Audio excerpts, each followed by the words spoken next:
Good morning all of you. आज हम लोग शुरू करने जा रहे question number 13। Pyare Lal was carrying on business stationery as a stationery merchant, मतलब उसका किस चीज का बिजनेस है? स्टेशनरी का बिजनेस है। On 1 January 2016 his assets and liabilities are sorry were as under. तो अब देखेंगे बेटा, यहाँ क्वेश्चन में हमको एसेट्स दी हुई है और क्या दी हुई, कुछ लाइबिलिटीज। तो इसका मतलब क्या होता है? हमको एसेट्स और लाइबिलिटी उसने यहाँ पे जो दिया है, इसका मतलब ये होता है कि पिछले साल के जो बैलेंसेस थे वो कैरी फॉरवर्ड हुए। तो कैरी फॉरवर्ड पिछले साल के बैलेंसेस क्या कैरी फॉरवर्ड होते हैं? कि हाँ, पिछले साल के बैलेंसेस कैरी फॉरवर्ड होते। कौन से होते? तीन होते बेटा। वो जो तीन कैरी फॉरवर्ड होते, एक होता है आपका एसेट्स, लाइबिलिटीज और कैपिटल। ये तीन कैरी फॉरवर्ड होते पिछले साल के, ठीक है। और व्हाट अबाउट एक्सपेंस और income?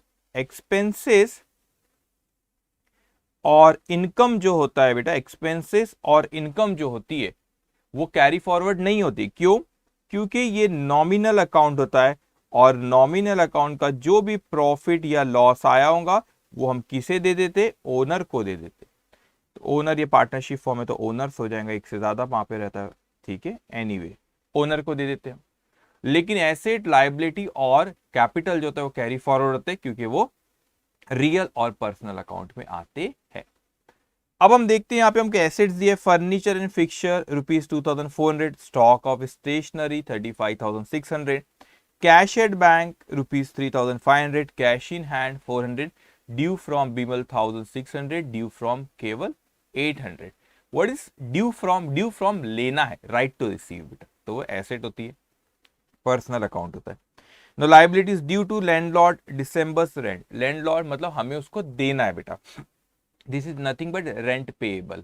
Okay. Due to Sharma brothers 1,400, due to Gupta sons 550, prepare journal. अब उसने एसेट लाइबिलिटीज तो अपने को दे दिए, कैरी फॉरवर्ड हुए बेटा। अब उसके बाद लंबे चौड़े उसने बहुत सारे बेटा अपने को ट्रांजेक्शन दिए, तो ये क्वेश्चन लेंथ दिए, तो एक एक एंट्री अपने को पढ़ते जाना पड़ेगा और उसके एंट्रीज पास करेगी। लेकिन अच्छे से समझना, जब पिछले साल के कोई ट्रांजैक्शन हम इस साल जो कैरी फॉरवर्ड हुए, इस साल अगर कैरी फॉरवर्ड तो इस साल की बुक्स में लिखना पड़ेगा। हाँ सर, बिल्कुल लिखना पड़ेगा। कितनी चीजें कैरी फॉरवर्ड थी बेटा? एसेट, लाइबिलिटी और कैपिटल। सर मुझे यहाँ पे एसेट नजर आ रही है, लाइबिलिटी नजर आ रही है, लेकिन मुझे यहाँ पे कैपिटल नजर नहीं आ रहा। तो उसने हमको कैपिटल दिया नहीं, वो हमें निकालना पड़ेगा बेटा। हमेशा ख्याल रखना बेटा, हमेशा assets equals to capital plus liability plus ये कैपिटल प्लस लाइबिलिटी होता है। ऐसा क्यों? वी फॉलो, इसे अकाउंटिंग इक्वेशन भी कहते हैं, इस पर अपन आगे भी बात होंगी बेटा। We follow double entry system, account के इफेक्ट डेबिट क्रेडिट देते बेटा। तो आपके एसेट्स के जो होते उसके डेबिट बैलेंस होते, ये मैंने आपको पिछले सेशन में बताया था मॉडर्न अप्रोच में। एसेट के कौन से बैलेंस होते बेटा? आपके डेबिट बैलेंस होते। कैपिटल के और लाइबिलिटी के कौन से बैलेंस होते? क्रेडिट बैलेंस होते। ठीक है, यहां पे लिखा था सर, ये क्रेडिट बैलेंस होते। एसेट के कौन से बैलेंस थे? Debit balance. अब एक्सपेंस के भी डेबिट होते, लाइबिलिटी इनकम के क्रेडिट होते, लेकिन ये दो अकाउंट कैरी फॉरवर्ड नहीं होते। क्यों कैरी फॉरवर्ड नहीं होते बेटा? क्योंकि ये एक्सपेंस और इनकम ओनर टेम्पररी अकाउंट है, तो वो ओनर अकाउंट में ट्रांसफर हो जाता है प्रॉफिट और लॉस। लेकिन ये एसेट के डेबिट बैलेंस होते, कैपिटल लाइबिलिटी के क्रेडिट बैलेंस। तो जब ये कैरी फॉरवर्ड करते हैं बेटा, तो हमको इस साल की बुक्स में लिखना है, तो एसेट को डेबिट करते हैं, लाइबिलिटी को क्रेडिट करते हैं और कैपिटल को भी क्रेडिट करते, क्योंकि उसके क्रेडिट बैलेंस पिछले साल आए थे, तो इस साल हम उसको क्या करते बेटा? क्रेडिट करते हैं। लेकिन उसने एसेट दिया और लाइबिलिटी दिया क्वेश्चन में, कैपिटल दिया नहीं, तो हम आराम से निकाल लेंगे बेटा। ये हमेशा ये एसेट के कौन से बैलेंस होते बेटा? Debit balance. लाइबिलिटी और कैपिटल के क्रेडिट बैलेंस होते। तो ये टैली क्यों होना चाहिए सर? वो इसीलिए होना चाहिए because we follow double entry system. तो जितने से आपने डेबिट की उतने से आपने क्रेडिट भी कर, तो हमेशा ये टैली होना चाहिए, ठीक है। अब ये हमको पता है, ये पता है, लाइबिलिटी भी क्वेश्चन में दिया है, ये क्वेश्चन मार्क है कैपिटल। तो एसेट पता है, लाइबिलिटी पता है, कैपिटल नहीं पता, पता लगा सकते? पता लगा सकते। तो कैसे पता लगा सकते बेटा? इक्वेशन बनाओ इसको, capital equals to asset minus liability करेंगे तो पता चल जाएगा। ओके, दैट इज वो कैपिटल पता लग जाएगा आपको, ठीक है। अब ये मैच क्यों होना चाहिए, क्योंकि हम कौन सी सिस्टम फॉलो करते हैं बेटा, डबल एंट्री। तो इसके डेबिट बैलेंस होते, इसके क्रेडिट, और ये हमेशा साल के आखिरी में asset equals to capital plus liability होना चाहिए। सर इनकम और एक्सपेंस का उसका जो भी प्रॉफिट और लॉस था वो कैपिटल अकाउंट में ट्रांसफर हो चुका है, तो उसका कोई मतलब नहीं। ठीक है, तो नेक्स्ट ईयर कैरी फॉरवर्ड तीन चीज होती है, एसेट, कैपिटल और लाइबिलिटी। ठीक है बेटा, तो अब अपन इसको अब नेक्स्ट ईयर कैरी फॉरवर्ड हुई, तो इस साल कैरी फॉरवर्ड अगर हुई है तो हमें लिखना पड़ेगा ना बेटा, उसको बुक्स में लिखना पड़ेगा। तो हमेशा एसेट को क्या करते हैं अपन, डेबिट, क्योंकि उसके डेबिट बैलेंस होते हैं। लाइबिलिटी को क्या करते हैं, क्रेडिट। तो अब हमको करना होगा, इस साल की बुक्स में लिखना पड़ेगा। अच्छा क्यों कैरी फॉरवर्ड होते बताया था आपको पिछले सेशन में। अब आप खुद देखो, फर्नीचर एंड फिक्चर की 2400 की वैल्यू, तो अभी सर्विसेज मिलना बचा है ना, फर्नीचर तो यूज कर रहे हैं ना, तो वो अकाउंट कैरी फॉरवर्ड होता है। स्टेशनरी रखी हुई है स्टॉक, उसकी कैश एट बैंक में रखे हुए हैं ना 3500, कैश हमारे पास 400 है, ड्यू फ्रॉम बीमल, बीमल से लेना है, केवल से लेना है, तो किसी से लेन देन बची है, सर्विसेज लेना बची है हमारे पास कोई, तो फिर बेटा वो हमको लिखना पड़ता है। लाइबिलिटी इसमें वी आर लाइबल टू पे, हमको पे करना है, तो वो तो लिखना पड़ेगा ना, वी आर लाइबल टू पे। अगर मैं कहूँ कि हमको किसी को पे करना है तो we are liable to pay, तो हमको हिसाब किताब बचा हुआ है तो वो लिखना पड़ता है। तो पिछले साल की कितनी चीजें कैरी फॉरवर्ड होती, तीन, एसेट, लाइबिलिटी और कैपिटल। ठीक है, चलिए अब यहां पर आप लिखेंगे पहला, ठीक है, यहां से देख के लिखना है। तो आप पहले ईयर लिख लेंगे, कौन सा ईयर दिया है बेटा यहाँ पे, 2016 जनवरी 1 तारीख साल की शुरुआत हुई है। ठीक है, 2016 जनवरी 1 तारीख। आपको बोला था ड्रॉ करके रखना, तीन तीन पेज तो मिनिमम रखनी, बहुत एंट्रीज अपने वाच करना है बेटा। ओके, चल सबसे पहले एसेट्स को आप लिखते जाएगा, फर्नीचर एंड फिक्चर्स। फिक्चर्स क्या होते, जो छोटे मोटे जैसे होते ना आइटम, जैसे इलेक्ट्रिसिटी के छोटे मोटे जो आइटम रहते उसको फिक्चर सबको मिला के कहते हैं। Furniture and fixtures account debit, कितना अमाउंट दिया बेटा आपको, 2400, 2400 furniture fixtures account debit 2400। Stock of stationery 35,600, जो पिछले साल का स्टॉक इस साल कैरी फॉरवर्ड था, जो अनसोल्ड रहता है उसको हम ओपनिंग स्टॉक के नाम से बुलाते हैं। किस नाम से बुलाते हैं इस साल बेटा, ओपनिंग स्टॉक। ओके, तो पिछले साल बच गया था तो जब उसको क्लोजिंग स्टॉक के नाम से बुलाते, जब इस साल कैरी फॉरवर्ड होता तो साल के शुरुआत में स्टॉक रखा है तो हम इसको ओपनिंग स्टॉक के नाम से बुलाते। तो आप लिखोगे बेटा opening stock account debit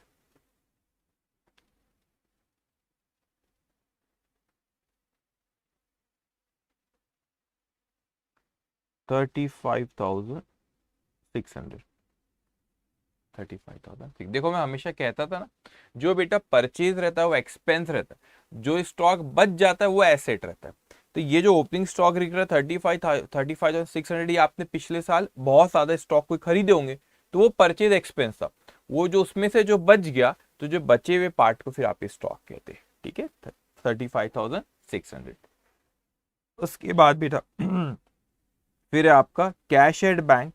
cash at bank जो बैंक अकाउंट है वो पर्सनल अकाउंट होता है, कंफ्यूज नहीं होना आपको। तो आप इसको यहाँ पे लिख सकते हैं bank account debit 3,500। Next item जो दिया बेटा कैश इन हैंड, बीमल और फिर केवल। ठीक है, आपके पास नोट्स होंगे, आप वहां से लिखते जाओ बेटा। ठीक है, 1600 और फिर 400, एक एक लिखते जाएंगे। पहले कैश लिखो 400, कैश अकाउंट डेबिट कितना, 400। ठीक है, फिर ड्यू फ्रॉम बीमल 1600, फिर केवल से 800। ठीक है, बीमल्स अकाउंट, बीमल्स अकाउंट डेबिट 1600। ठीक है, केवल, केवल्स अकाउंट डेबिट 800। तो ये सारी की सारी जो मैंने लिखा हूं बेटा, ये क्या है सारा का सारा, ये है हमारी एसेट्स। कौन सी एसेट्स, जो लास्ट ईयर से कैरी फॉरवर्ड होकर आई। ठीक है। और क्या लिखना पड़ता है बेटा हमको, फिर लाइबिलिटीज भी लिखना पड़ता है। तो आपको सिखा है लाइबिलिटी को क्या करते हैं अपन, क्रेडिट। तो यहाँ लिखो टू, लाइबिलिटी में हमको आइटम दिए हुए ना यहाँ पे, लैंडलॉर्ड। लैंडलॉर्ड मतलब this is nothing but rent payable, तो आप लैंडलॉर्ड अकाउंट के नाम से भी लिख सकते हो। रेंट पेबल जो पिछले साल का था, carry for payable, it means हमने अभी तक के रेंट पे करे नहीं है।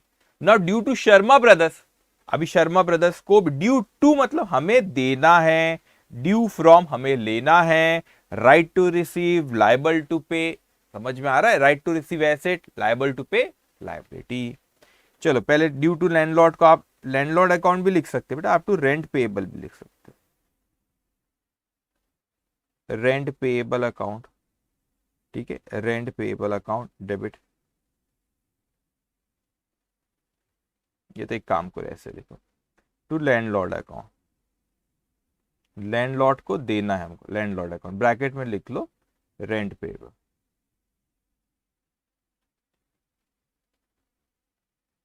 रेंट पेएबल अकाउंट कितना दिया बेटा 150।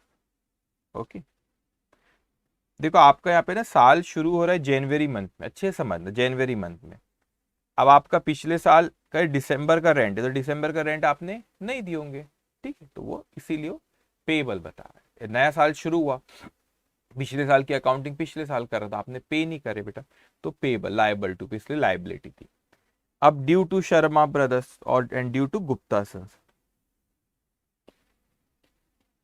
ड्यू टू, या आप सिर्फ शर्मा अकाउंट भी शर्मा सन्स लिखा हुआ है, शर्मा ब्रदर्स है तो यहाँ पे लिखो Sharma brothers account 1400 to Gupta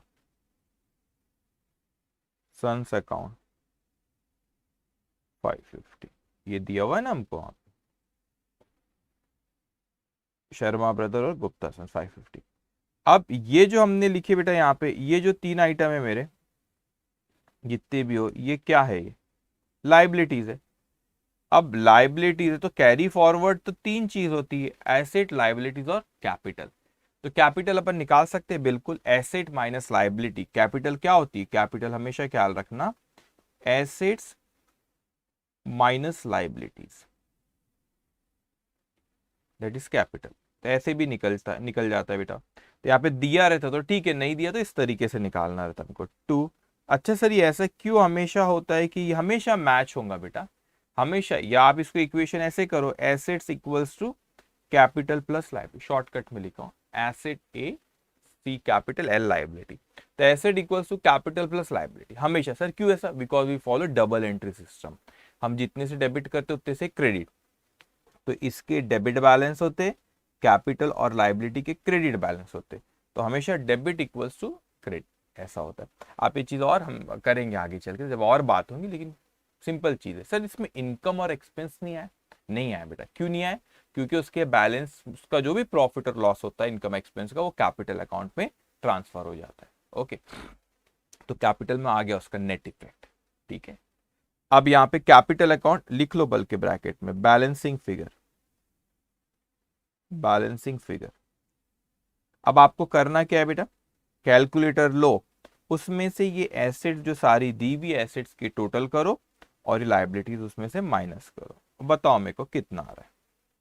assets वैसे में 2400 plus 35,600 plus 3,500 plus 400 plus 1,600 plus 800 minus 150। तो ये कैसे निकाले अपन ने बैलेंसिंग फिगर, ये आया एसेट्स माइनस लाइबिलिटी, समझने के लिए लिख दे रहा, एसेट माइनस लाइबिलिटीज बेटा। 550 सारी एसेट्स की टोटल करो, उसमें से लाइबिलिटीज माइनस करो, दैट विल बी कैपिटल। तो आता है आपका 42,200, कितना आ रहा है बेटा 42,200। ओके, ये आ गया आपका कैपिटल। दिया रहता तो लिख लेते, नहीं दिया तो ऐसे निकलता है। तो पिछले साल की कितनी चीजें कैरी फॉरवर्ड होती है बेटा, तीन चीजें। कौन कौन सी कैरी फॉरवर्ड होती है, एसेट, लाइबिलिटी और ये कैपिटल। तो ये तीनों चीजें हमने यहाँ पे लिख दी है, ठीक है। ये capital, assets minus liability, okay. देखो तीनों चीजें पिछले साल की कैरी फॉरवर्ड इस साल, तो हमने इसको इस साल लिख लिए। ओके, तो पिछले साल का था और हमने इसको कैरी फॉरवर्ड कर। अब और ऑब्जर्व करो, एसेट लायबिलिटी जो होती है ना आपकी, एसेट लायबिलिटी और कैपिटल, ये रियल और पर्सनल अकाउंट होते हैं। एसेट में भी रियल और इट में भी पर्सनल, और लायबिलिटी तो पर्सनल ही होता है। तो रियल और पर्सनल अकाउंट ये कैरी फॉरवर्ड होते। सर एक्सपेंस और इनकम कैरी फॉरवर्ड नहीं करे आपने? हाँ नहीं करे, क्योंकि उसका जो नेट इफेक्ट होता है वो आइदर प्रॉफिट और लॉस, और वो हम किसके अकाउंट में ट्रांसफर कर देते बेटा? ओनर के अकाउंट में। ओनर का अकाउंट कौन सा? कैपिटल। उसका net effect already capital account में आ जाता है। ओके, तो ये पिछले साल के बैलेंसेस इस साल कैरी फॉरवर्ड हुए। अब इस साल पूरा ट्रांजेक्शन हुएंगे, अब एक एक ट्रांजेक्शन को पढ़ते जाना और लिखते जाना बेटा। स्पेस नहीं, मैं नरेशन नेक्स्ट स्लाइड में लिखता हूं, आप उसको वहां पे लिख लेना। आपको पता होगा ना सर, ये एक्सपेंसेस यहां बता देता एक मिनट। एक्सपेंसेस और इनकम जो है वो कैरी फॉरवर्ड नहीं होती। क्यों? ये नॉमिनल अकाउंट होते हैं बेटा, और इसका जो भी प्रॉफिट और लॉस जाता है वो कैपिटल अकाउंट में रहता है। तो ऑलरेडी जो कैरी फॉरवर्ड करके दिया उसने, उसमें जो कैपिटल का बैलेंस है उसमें already net effect of income और एक्सपेंस आ चुका है। ये 42,200 में उसका प्रॉफिट का भी हिस्सा रहता है, ठीक है, तो वो कैपिटल अकाउंट में आता है। ये कैरी फॉरवर्ड नहीं होते, ये कैरी फॉरवर्ड होते बेटा, और ये नॉमिनल होता है। अच्छा, ये एसेट लायबिलिटी ये जो रहते हैं ये कौन से होते हैं? या तो फिर ये रियल रहता है, और या तो फिर क्या रहते हैं बेटा अपने? एंड पर्सनल अकाउंट रहते हैं, ये कैरी फॉरवर्ड होते। बताया था ना पिछले सेशन में, आपको याद है बेटा? ये देखो, ये कैरी फॉरवर्ड नहीं होते एक्सपेंस इनकम, ये ओनर को चले जाते, उसका टेम्पररी अकाउंट। कैरी फॉरवर्ड क्या होते हैं? एसेट, कैपिटल और लायबिलिटी, ये कैरी फॉरवर्ड होते। ओके, रीजन भी बताया था क्यों, क्योंकि लेन देन, हिसाब किताब, सर्विसेज मिलना देना बचा है, इसीलिए। ओके, चलिए इसका नरेशन लिखिए, और फिर उसके बाद मैं यहां से एक एक ट्रांजेक्शन पढ़ते जाऊंगा और हम लोग जर्नल एंट्री पास करते जाएंगे। ओके, चलो इसका नरेशन आप, ठीक है, इसके नीचे इसका नरेशन ऑलरेडी मैं लिख चुका हूं, आप वहां से लिख ले। इसके नीचे लिखना बेटा आपने, ये नरेशन लिखो। Being opening balances recorded, detail में लिख दिया balancing figure that is assets minus liability is capital of the owner, वो भी लिखे। ठीक है, चलो इसको लिख लो।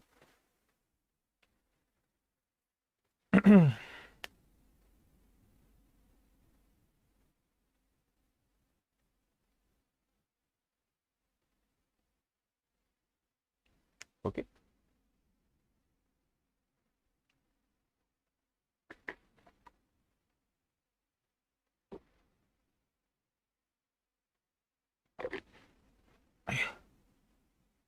लिखे नहीं लिखे?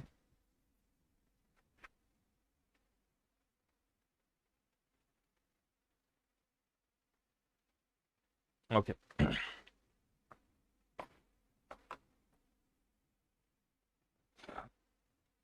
Being opening balances recorded, opening balance मतलब बेटा एसेट और लायबिलिटी के balance figure that is asset minus liability is capital of the owner, वो भी मैंने वहां पे लिख दिया बेटा। ओके, चलो इतना लिखे आपने। अब उसके बाद आगे का, चार्जिंग पे लगा दूं मैं आईपैड 1। ओके, अब उसके बाद एक एक ट्रांजेक्शन हमको पढ़ना और हमको लिखते जाना रहेगा बेटा। अब ये आया आपको 2 तारीख को हुआ कैश से। अब आपको एंट्री पास करना आना चाहिए, और इस क्वेश्चन में आपको पूरा एंट्रीज का अपने एक तरह का रिवीजन हो जाएगा। ठीक है, cash sale, cash is asset, asset deal by real account, real account से debit what comes in. So cash account debit, क्योंकि कैश सेल की हमारे पास। अब तो एरो नहीं बनाना पड़ेगा ना, कि अभी भी बनाना पड़ेगा। कैश आई और गुड्स गया, कैश आई और गुड्स गया, तो वो सेल किया आपने। तो cash account, cash is asset, asset deal by real account, real account से डेबिट व्हाट कम्स इन। तो कैश आई तो cash account debit to sales. Why sales बेटा? क्योंकि हमने बेचे। Sales is income, income deals by nominal account, nominal account से all income should be credited. तो मैं बोलते जाऊंगा आप लोग के लिए, ठीक है? All income should be credited, therefore entry will be बेटा कैश आई, गुड्स गया तो वो सेल है। ठीक है, तो cash is asset, asset deal by real account, real account से डेबिट व्हाट कम्स इन, तो कैश आई। सेल्स हुआ income, income deal by nominal account, nominal account से all income should be credited. So entry will be, यहां लिख दो second, cash account debit, cash account debit 150 to sales account, to sales account 150। एक और चीज आपको सिखाओ बेटा, अभी क्यों मैंने ऐसे कहा बेटा कि हमेशा assets equals to liability plus capital होता है। आप खुद ही ऑब्जर्व करो, देखो जितने से डेबिट करे उतने से क्रेडिट करते हो, तो हमेशा जितने जिनके डेबिट बैलेंस होते हैं that should be equals to the total of credit balances. तो एसेट के डेबिट बैलेंस होते हैं, लाइबिलिटी और कैपिटल के क्रेडिट बैलेंस होते हैं, तो इसीलिए हमेशा मैच होना चाहिए। क्यों? क्योंकि जितने अमाउंट से आप डेबिट करते हो पूरे साल, उतने ही अमाउंट से क्या करते बेटा, क्रेडिट करते हो। ठीक है, अगर कहीं गड़बड़ करे तो फिर वो मैच नहीं होता। आप सीखोगे, एक चैप्टर आएगा आपको रेक्टिफिकेशन ऑफ एरर्स, आगे वहां सिखाऊंगा बेटा। ठीक है, चलिए नरेशन लिखेंगे। Being goods sold for cash,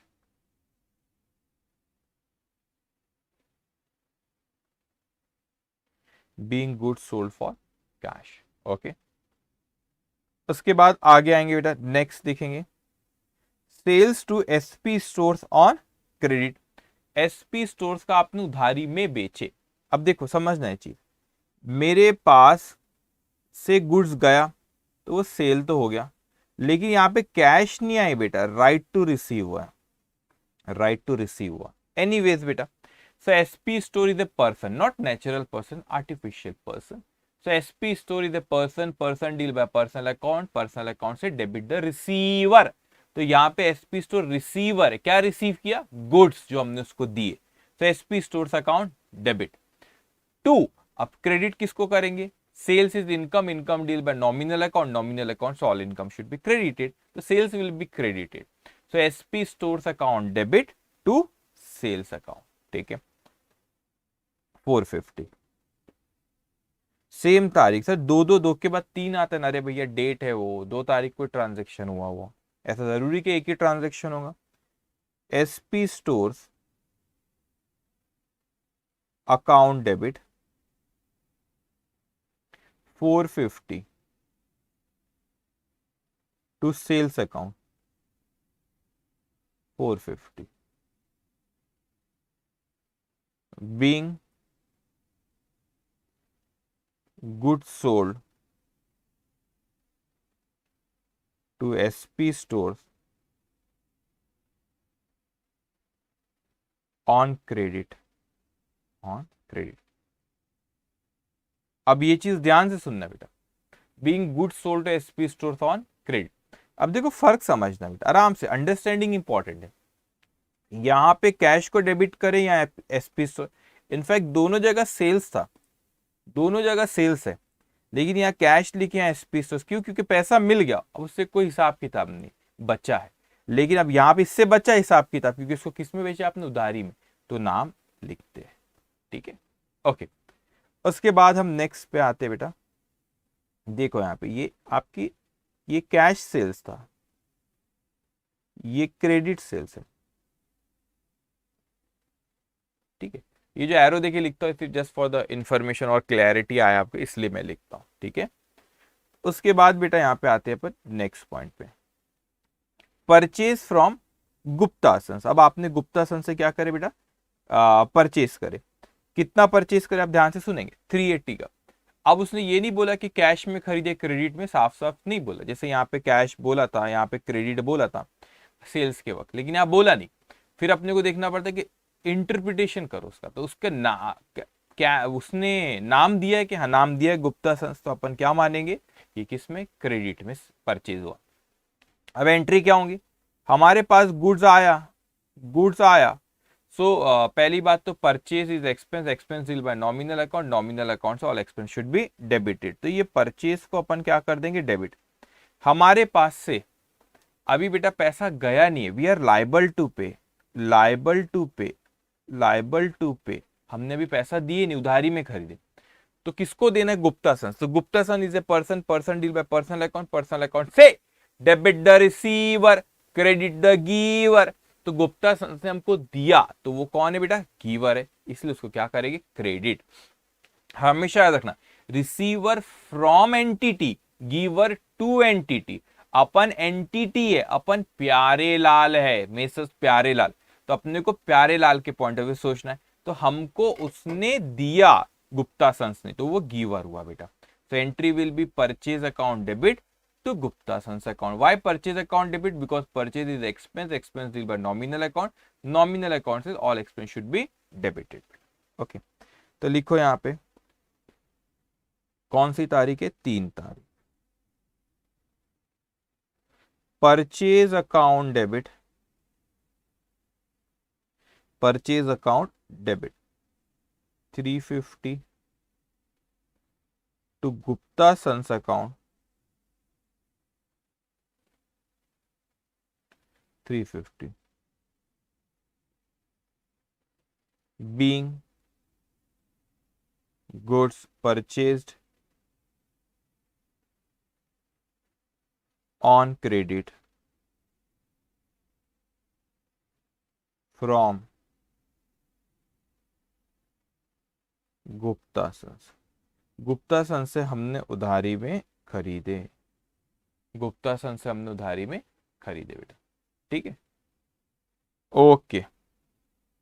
अब उसके बाद बेटा ये हुआ हमारा ट्रांजैक्शन ही. अब ऐसे एक एक ट्रांजैक्शन पढ़ना और अपने, और आप सीक्वेंस में लिखना बेटा. अब मैं तो स्लाइड बदलते जाऊंगा, वो हेडिंग बार बार आएंगी मेरे रेफरेंस के लिए, वो लेकिन आपको बार बार ऐसा हेडिंग नहीं देना, बस एक बार दे दिया आपने date, particulars, ledger, full, debit, credit. Okay, उसके बाद अपन नेक्स्ट पे आते.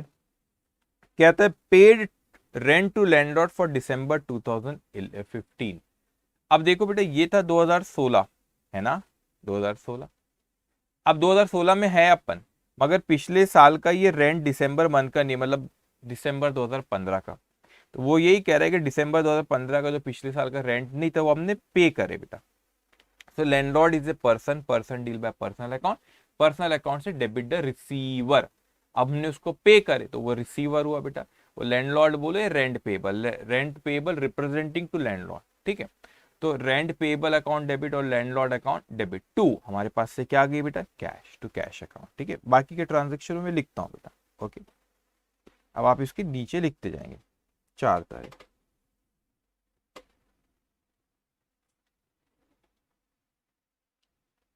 Landlord account debit, landlord account debit. अगर आपने पहले रेंट पेबल लिखे होंगे तो यहाँ पे रेंट पेबल अकाउंट आ जाएंगे. ठीक है, कितना अमाउंट है 150, उसको कैश हमने दिए टू कैश अकाउंट.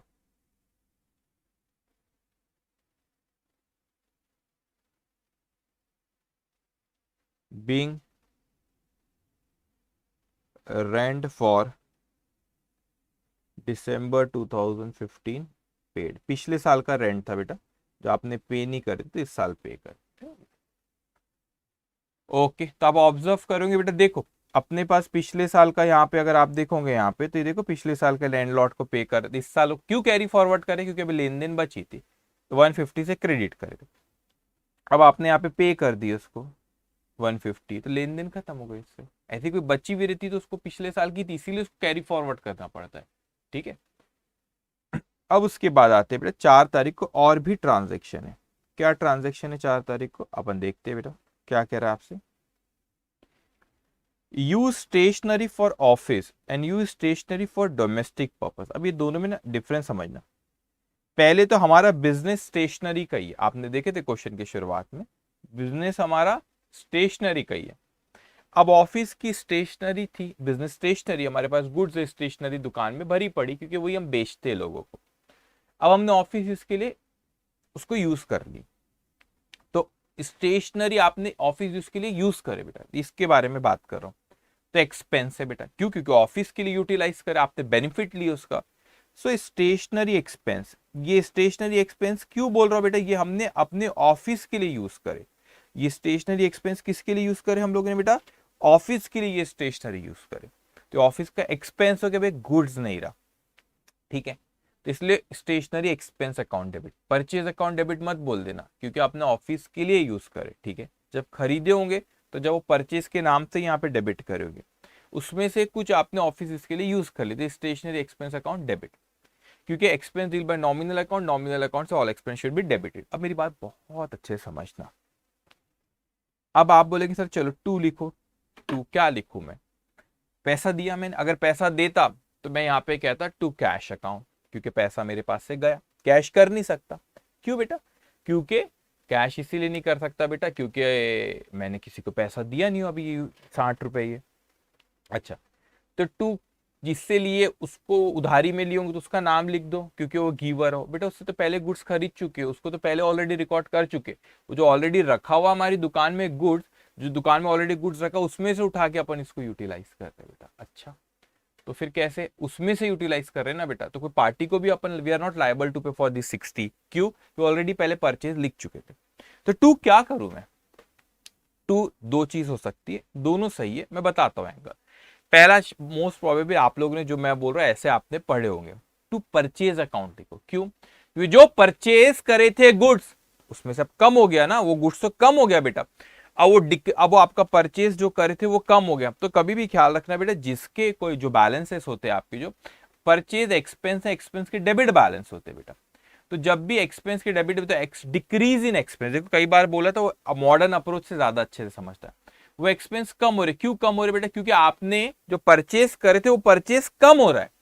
क्यों सर? बाहर गया नहीं क्या? सेल्स नहीं बेचे नहीं बेटा बाहर को किसी को। अच्छा, तो परचेस को कम कर दो।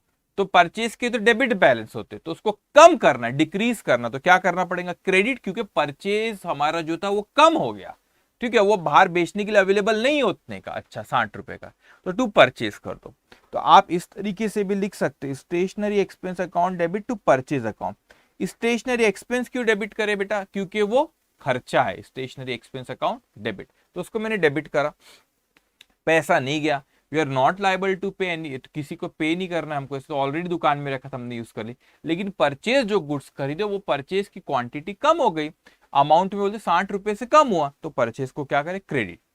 आप चाहते तो परचेज की जगह गुड्स यूज्ड अकाउंट भी लिख सकते थे, गुड्स यूज्ड अकाउंट भी लिखते थे। अच्छा, और अब बच्चे कुछ भी सोचते थे, गुड्स अकाउंट तो बनाते नहीं, फिर गुड्स यूज्ड अकाउंट कैसे? अरे मैंने कहा, मैंने देखो आपको पहले भी बोला था, आपको सही अकाउंटिंग में आपको जो प्रैक्टिकल है वो बताता हूं। गुड्स अकाउंट कभी नहीं बनता, कभी दिखा ये गुड्स अकाउंट क्वेश्चन में? इतनी बार परचेज किया करा मैंने गुड्स अकाउंट? तो गुड्स अकाउंट को लोग इसीलिए आप सीधा परचेज से लिखते, तो परचेज डायरेक्ट एक्सपेंस से बुक करो, जो बच गया आखिरी में स्टॉक उसको दैट वी कॉल एसेट बेटा। ठीक है, एनीवेज इधर आओ। तो गुड्स यूज्ड अकाउंट लिखता और साल के आखिरी में जो गुड्स यूज्ड अकाउंट का बैलेंस रहता वो परचेज में से माइनस कर लेता। तो बात तो एक ही होती। तो एक गुड्स यूज्ड अकाउंट आप लिखते साल के आखिरी में, फिर क्या करते? गुड्स यूज को परचेज में से माइनस करते। तो पहले ही मैं परचेज में भी उसको एडजस्ट कर सकता हूं। तो आप चाहो तो stationery expense account debit to purchase भी लिख सकते हो, stationery expense account debit to goods use. लेकिन अगर आपने गुड्स यूज लिखे तो साल के आखिरी में ये गुड्स यूज को परचेज में से माइनस करते हैं, बात एक ही है। ठीक है, इसको चलो लिखो। अब यहाँ पे अपन कोई एक ही लिखेंगे बेटा, यहां पे लिखो stationery expenses account debit 60 to goods used account. कितना लिखा बेटा? 60। एक में रुक जाओ, गुड्स यूज भी लिख सकते हो और क्या लिख सकते हो? परचेज। अगर गुड्स यूज लिखे तो साल के आखिरी में इसको किससे एडजस्ट करना पड़ता है? परचेज से। तो मैं इसको नोट लिखा दूंगा, आप परचेज लिख लो, या तो परचेज अकाउंट। और क्या लिख सकते थे इसके अलावा? Goods use. अगर गुड्स यूज लिखते थे बेटा तो क्या होता था? फिर साल के आखिरी में आप किससे एडजस्ट करते थे? परचेज अकाउंट से करते थे। एक आई एम रियली सॉरी, आप परचेज लिखे तो गलत थी, मैंने 2 बार हटा दिया। परचेज लिखे तो भी गलत नहीं बेटा, लेकिन मैं जानबूझ के यहाँ पे गुड्स यूज लिखता हूँ। अब मैं आपको बताता हूँ मैं क्यों गुड्स यूज लिखता हूँ। मैं जानबूझ के गुड्स यूज लिख रहा हूँ कि साल के आखिरी में मेरे को ज्यादा इंफॉर्मेशन मिले कि सर मैंने पर्सनल, या हो सकता है पर्सनल के लिए कुछ बिजनेस में से ले गया, या बिजनेस की स्टेशनरी के लिए, बिजनेस में स्टेशनरी यूज करने के लिए ले गया। तो गुड्स यूज अकाउंट मेरे को ज्यादा इंफॉर्मेशन देगा कि मैंने कितने दुकान के गुड्स में से कितना गुड्स उठा लिया, फिर चाहे पर्सनल यूज के लिए उठाया कि दुकान के यूज करने के लिए उठा लिया, वो मेरे को बताएंगा। लेकिन ज्यादा इंफॉर्मेशन मिलेगा। और एक गुड्स यूज अकाउंट का आखिरी में किस में एडजस्ट करते? परचेज में। मैं नोट लिखा दूंगा, अगर आपको डायरेक्ट परचेज भी लिख सकते। तो अकाउंटिंग का पर्पज ही वो होता है बेटा कि हमको ज्यादा से ज्यादा क्या मिले बच्चों? इन्फॉर्मेशन। इसीलिए मैं गुड्स यूज लिख रहा हूँ। मगर कोई परचेज भी लिखेगा तो गलत नहीं है। परचेज लिखा तो फिर एडजस्ट नहीं करना होता, गुड्स यूज लिखा तो दिस विल बी एडजस्टेड, कि परचेज में से आगे चल के एडजस्ट करें, परचेज को कम कर देंगे। ठीक है, ओके, चलिए लिखो यहाँ पे मैं नोट लिखा दूंगा इस पर, डोंट वरी आखिरी में। बीइंग गुड्स, ब्रैकेट में लिख लेना stationery, used for office, office के लिए यूज करे बेटा। Okay, being stationery used for office. Okay, अब उसके बाद देखो बेटा क्या बोल रहे हैं next, use stationery for domestic purpose. अब डोमेस्टिक पर्पस मतलब ये क्या हो गया बेटा, ड्राइंग्स हो गया। बिजनेस के लिए अगर आपने यूज कर रहे रहते थे तो एक्सपेंस था बिजनेस का, लेकिन ये तो ओनर यूज मतलब ये लेके गया, कौन लेके गया, owner. Owner is a person, person deal by personal account, personal account से debit the receiver. Debit the क्या बोलता है बेटा, रिसीवर। तो रिसीवर कौन है, ओनर। तो ओनर का कैपिटल अकाउंट होता है, लेकिन हमारा अकाउंटिंग का पर्पज ये कि हमको ज्यादा से ज्यादा इंफॉर्मेशन मिले। तो यहाँ पे बेटा ओनर अकाउंट, कैपिटल अलग ओनर का ही है और ड्राइंग्स भी ओनर का अकाउंट है, लेकिन हम अलग से इंफॉर्मेशन चाहते हैं कि पर्सनल इसके लिए कितना लगेगा, इसलिए वो ओनर के अकाउंट को हम ड्राइंग्स के नाम से यहाँ पे बुलाते हैं बेटा। तो यहाँ पे आप लिखो 4 तारीख को ही ड्राइंग्स अकाउंट डेबिट,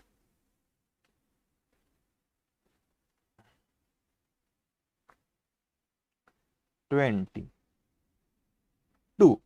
अब ड्राइंग्स पर्सनल इसके लिए लेके गया बेटा दुकान का कुछ, तो परचेज कम होंगे। आप चाहो तो परचेज भी क्रेडिट कर सकते हो और चाहो तो क्या कर सकते हो बेटा, गुड्स यूज्ड अकाउंट। तो सर बोलेंगे एक ही बात है कि अलग अलग, कुछ फर्क नहीं पड़ता, यहाँ इन्फॉर्मेशन ज्यादा मिलती है, बल्कि कि आपने दुकान का गुड्स कितना लेगा। मैंने यहाँ पे गुड्स यूज क्रेडिट किया, ये भी क्रेडिट किया, मैं चाहता तो परचेज भी कर सकता, कुछ फर्क नहीं पड़ता। बोलेंगे क्यों नहीं फर्क पड़ता, क्योंकि ये गुड्स यूज जो साल के आखिरी में होता है उसको परचेज में से फिर माइनस करते। अगर आप कॉमर्स के होंगे तो आपको पता होगा, जैसे सेल्स में से सेल्स रिटर्न माइनस करते, तो आपको दिखता है ना सेल्स इतने का हुआ था, सेल्स रिटर्न इतने का हुआ था, वैसे आपको दिखेगा परचेज इतना था, गुड्स यूज उसमें से इतना हो गया था, है ना। तो वो आपको समझ में आएगा कि पर्सनल यूज के लिए या दुकान के लिए आपने यूज करे थे, इसलिए अपन गुड्स यूज लिख रहे, परचेज भी लिख सकते हैं यहाँ पे, ठीक है। अपने को आदत रहती ना, अपने को मतलब आपको ऐसे नहीं सर एक ही बताओ, बस एक से नहीं होता, एक ही बताओ मतलब ये बढ़ना चाहिए, बार बार बोलता हूँ, दिमाग बढ़ना चाहिए, अंडरस्टैंडिंग बढ़ना चाहिए। तो ऐसा नहीं कि एक ही बताओ, ऑल्टरनेटिव हो सकते, आपको हर अप्रोच से सोचना आना चाहिए। आप सीए बनने जा रहे हो तो आप एक्सपर्ट बनोगे इस फील्ड के, तो एक्सपर्ट कब बनोगे, जब सब चीजें पता रहेंगी, जब एक्सपर्ट बनोगे ना।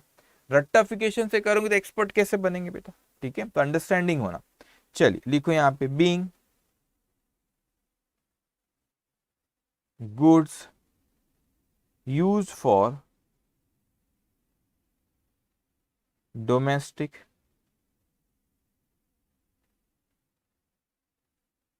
Purpose, being goods use for domestic purpose, ठीक है 450। ओके, अब उसके बाद बेटा हम आगे आएंगे नेक्स्ट ट्रांजेक्शन, ठीक है। नेक्स्ट ट्रांजेक्शन में आते हैं 6 तारीख, सर 5 नहीं आया 6 के बाद, ठीक है। अब 5 नहीं आया बेटा तो क्या करें, अब नहीं आया तो ठीक है, क्योंकि 5 तारीख को कोई ट्रांजेक्शन हुआ नहीं होगा बेटा, ठीक है। 1 मिनट रुकेंगे आप यहाँ पे,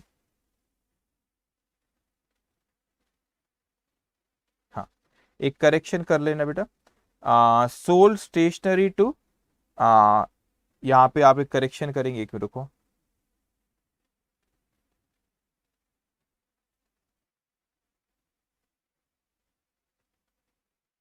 ठीक है ठीक है, प्रॉपर है, कोई प्रॉब्लम नहीं। Sold goods to IP college on credit, कोई कॉलेज होगा। सोल्ड स्टेशनरी, तो आपने उसके स्टेशनरी बेची, कोई कॉलेज वालों को लगती ना, उनको क्रेडिट में बेचे बेटा। तो वो कॉलेज, आईपी कॉलेज जो है आपका वो ऑर्गेनाइजेशन है बेटा, कोई है ना, कॉलेज है, आर्टिफिशियल पर्सन है। तो रिसीवर हुआ, artificial person deal by personal account, personal account से डेबिट द रिसीवर, तो IP college is the receiver, तो IP college account debit to. हमारे पास से क्या आ गई बेटा, स्टेशनरी, वो हमारा गुड्स है, वो हमने सेल किए, तो sales is income, income deal by nominal account, nominal account से all income should be credited, तो sales will be credited here. तो विल राइट एंट्री 6 तारीख की बेटा, आईपी कॉलेज अकाउंट डेबिट, ठीक है, IP college account debit 250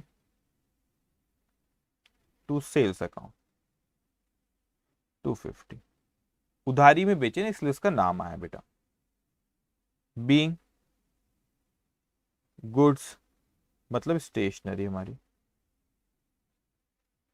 stationery sold to IP college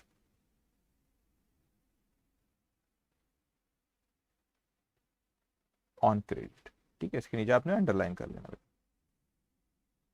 okay, अब आप डिफरेंस समझो बेटा। यहां पे अगर देखोगे ऊपर, तो ऊपर भी गुड्स गया था, यहां पे भी गुड्स गया था ना ऊपर में। यहाँ पे आपने बिजनेस के लिए ले गए, यहाँ पे गुड्स आपने पर्सनल यूज के लिए, यहाँ पे गुड्स को बेचे, बेचे इसलिए सेल्स आया।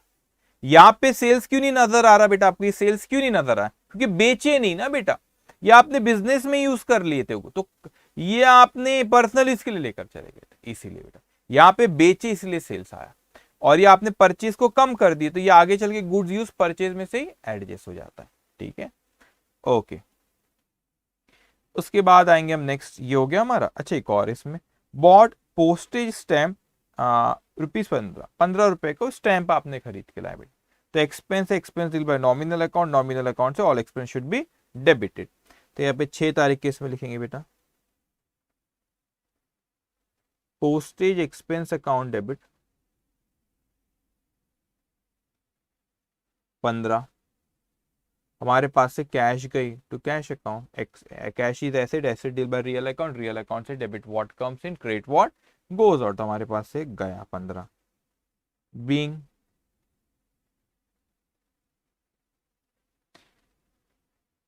Postal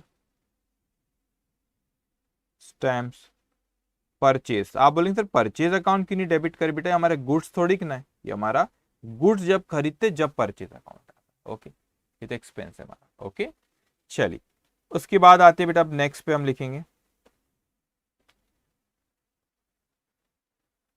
paid insurance premium by cheque. आपने इंश्योरेंस प्रीमियम पे करे, तो इंश्योरेंस प्रीमियम क्या है बेटा, expense, expense deal by nominal account, nominal account से all expense should be debited. तो insurance premium account debit by cheque, bank के through pay करे। Bank is a person, person deal by personal account, personal account से debit the receiver, credit the giver. तो bank ने दिया पैसे, है ना, बैंक से जाएंगे, तो वो गिवर हो, उसको क्या करेंगे, credit.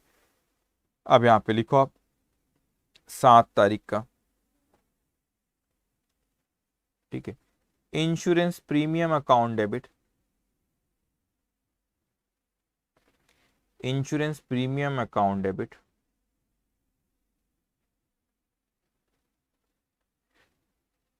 350 to bank account 350, being insurance premium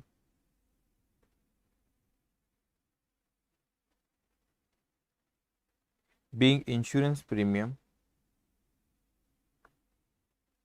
paid by check, bank giver है क्योंकि, ठीक, पेड बाय चेक। अब ध्यान से सुनेंगे बेटा आप। उसके बाद next item, receive cheque from Keval in full settlement. आराम से अच्छे समझना बेटा, केवल से हमको चेक मिला और वो कहता है कि full settlement 780 full settlement. Full settlement का मतलब होता है अब कोई हिसाब किताब उससे बचा हुआ नहीं है। तो 780 रुपए मिला, तो अब मैं जरा जाऊं तो मेरे को केवल से लेना कितना था। आप क्वेश्चन की शुरुआत में जाओगे तो आपको केवल से लेना था, देखो शुरुआत में 800 रुपए लेना था बेटा, 800 रुपए लेना था, 800 रुपए से लेना था। अभी उसने दिया कितने, 780, और फुल सेटलमेंट बोला। तो अब उससे हमको पैसा मिला ये 780, तो हमारे पास यहाँ, अच्छा चेक मिला, तो मतलब कहां से बेटा, बैंक से। तो मैं एंट्री सिखा देता आपको। बैंक में पैसा आया, तो bank is a person, person deal by personal account, personal account से डेबिट द रिसीवर। तो आप यहाँ पे लिखोगे, पहले तो लिखो रिसीवर हुआ, कितने का रिसीवर हुआ बेटा, 780 का। तो यहाँ पे लिखो बैंक अकाउंट डेबिट,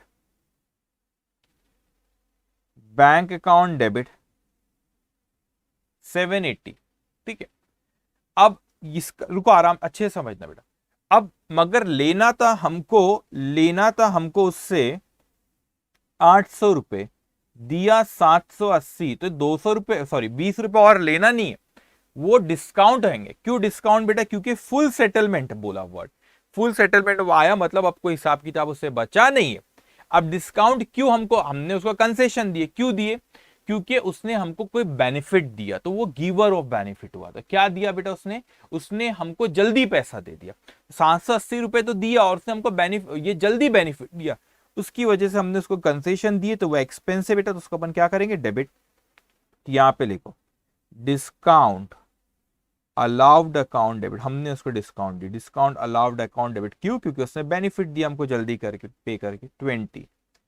किसने बेटा, क्या नाम था उसका, क्या नाम था उसका, केवल, तो केवल इज गिवर है, तो टिक केवल अकाउंट 800, ठीक है। बीइंग, इसको कंपाउंड एंट्री भी कहते हैं। आप बोलेंगे सर दो अकाउंट डेबिट एक क्रेडिट करें, हाँ, क्योंकि आप total of debit should match with total of credit, तो this is 780 plus 20 800 here 800, it should be match, number of account may be more than 2 3 4, okay. Being, being check received in full settlement, in full settlement from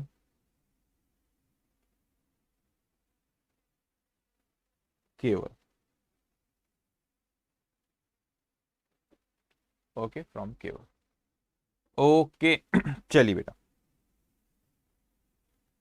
अब उसके बाद आते हैं हम next item पे, 9th वाला देखो बेटा, issued check in favor of Gupta Sons in full settlement of the amount due on 1st January 540। अच्छा, 1st जनवरी को कुछ अपना कुछ सेटलमेंट था, इन फुल सेटलमेंट, अभी उसने अपन वहीं जाते थे। गुप्ता सन्स को देना कितना था बेटा, देखो यहाँ पे 550 गुप्ता सन्स को देना था, अपन ने यहाँ पे कितना दिए गुप्ता सन्स को, 540, तो 550 देना था, ऐसे लिखू मैं, देना था, 540 दिए, तो 10 क्या हुआ, डिस्काउंट, हमने इतना कम है, अब अपने को डिस्काउंट रिसीव्ड हुआ बेटा, क्योंकि अपने कम पे का जल्दी पैसा दिए होंगे, तो उसने अपने को कंसेशन दिया, तो अपने को डिस्काउंट रिसीव्ड हुआ, अभी अपने लिए इनकम है, ऊपर में हमने डिस्काउंट दिए तो एक्सपेंस था बेटा। क्यों मैं बोल रहा हूँ कि 10 डिस्काउंट है, क्योंकि उसने यहाँ पे वर्ड यूज करा फुल सेटलमेंट, आपको हिसाब किताब, अब समझो बेटा, तो हमने किसको दिए पैसा, गुप्ता सन्स, आओ एंट्री सिखाता हूं इसकी, लिखो गुप्ता सन्स इज रिसीवर, कौन सी तारीख है बेटा, 9 तारीख, सो Gupta sons account debit, receiver हुए, अब वो हुए बेटा 550, आप बोलेंगे 550 के 540 पैसे, और बेटा जो हमने उनको बेनिफिट दिए जल्दी पेमेंट करके, तो वो भी उनको बेनिफिट मिला, तो उसके वजह से फिर हमको उनने कंसेशन दिया, ठीक है। तो 550 ही हमने उनको बेनिफिट दिए जल्दी, तो रिसीवर हुए बेनिफिट है। 2, हम बैंक से पैसा गया, तो टू बैंक अकाउंट 540, हमको डिस्काउंट मिला, अब तो इनकम हो गई हमारे लिए, discount received account 10, okay. Narration में नेक्स्ट स्लाइड में लिख लेता हूं, आप इसको लिख लो।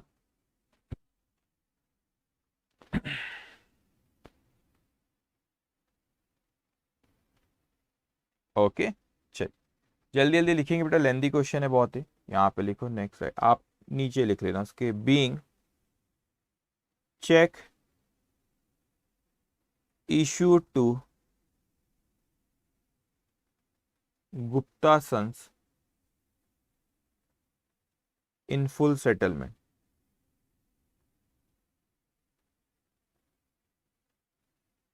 in full settlement, okay. बिना समय बर्बाद करे जल्दी जल्दी, स्पीड थोड़ी सी बढ़ाना पड़ेगा बेटा आपको भी, ठीक है। उसके बाद आते बेटा नेक्स्ट पॉइंट पे हम, ठीक है, 10th पॉइंट पे,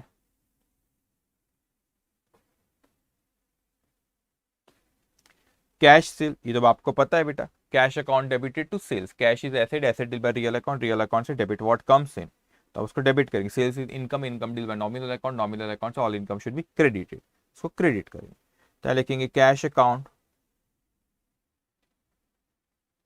डेबिट 600 टू सेल्स अकाउंट 600,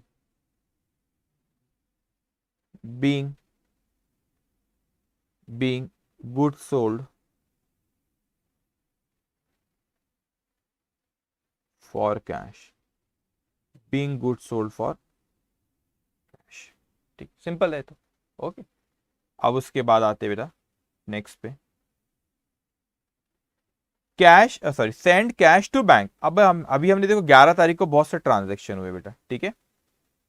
अभी क्या हो रहा है यहाँ पे, आपने गुड्स भेजे बेटा, किसको गुड्स भेजे आपने, आपने गुड्स भेजे यहाँ पे, sorry not goods, sorry cash भेजे बैंक में। बड़ा सिंपल है, बैंक में कैश गया बेटा, बैंक में क्या गया, cash. So bank is a person, person deal by personal account से debit the receiver, here bank is a receiver, तो बैंक अकाउंट डेबिट, क्या गया, cash, cash is asset, asset deal by real account से debit what comes in credit what goes out, तो cash गई हमारे पास से। So entry will be bank account debit to cash account. कितना बेटा 500। अब बहुत से ट्रांजेक्शन हुए 11 तारीख को अपने पास, ठीक है ठीक है। तो अब next entry, bank account debit, bank account debit कितना था वो, 500 रुपए। होता है ना बिजनेस में पैसा जमा कराते ना, कैश बहुत जब दुकान में रहता है तो बोलते बैंक में जमा करा दो। Bank account debit to cash account, being cash deposited in bank,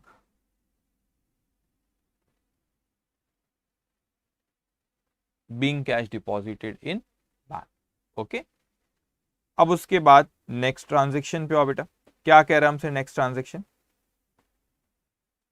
वो कहते हैं receive cheque from Bimal on account, कितने मिले बेटा 1000 रुपए। तो यहां पे बहुत अच्छे से समझना बेटा, बड़ा इंटरेस्टिंग है। बीमल से लेना कितना था, देखो शुरुआत में लिखा था बीमल से लेना था 1600 रुपए, देखो शुरुआत में 1600 ही दिख रहा है आपको, 1600 है ना। अब बीमल से आया अभी मेरे को 1000, तो आप ये नहीं कह सकते चलो सर कि 600 रुपए डिस्काउंट हो गया, ना ना ना ना ना, लेना था 1600 आए 1000, तो वो 600 रुपए डिस्काउंट हो गया ऐसा मान लू ना, बिल्कुल ना। क्यों सर, पहले तो उसने फुल सेटलमेंट वर्ड यूज नहीं करा, फुल सेटलमेंट बोलता तो डिस्काउंट मानता, और 1600 में से 600 डिस्काउंट बहुत हो जाता है ना, थोड़ा सा समझ में आता है 50-100 रुपए का, ठीक है। एनीवेज तो फुल सेटलमेंट नहीं बोला, तो ये 1600 में से 1000 आए, आएंगे 400 बाद में।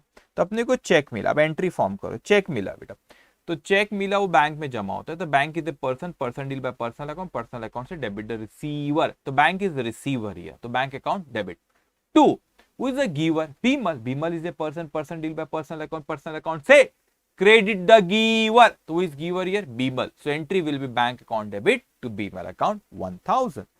इस तरीके से आपको एंट्री फॉर्म करना आना चाहिए।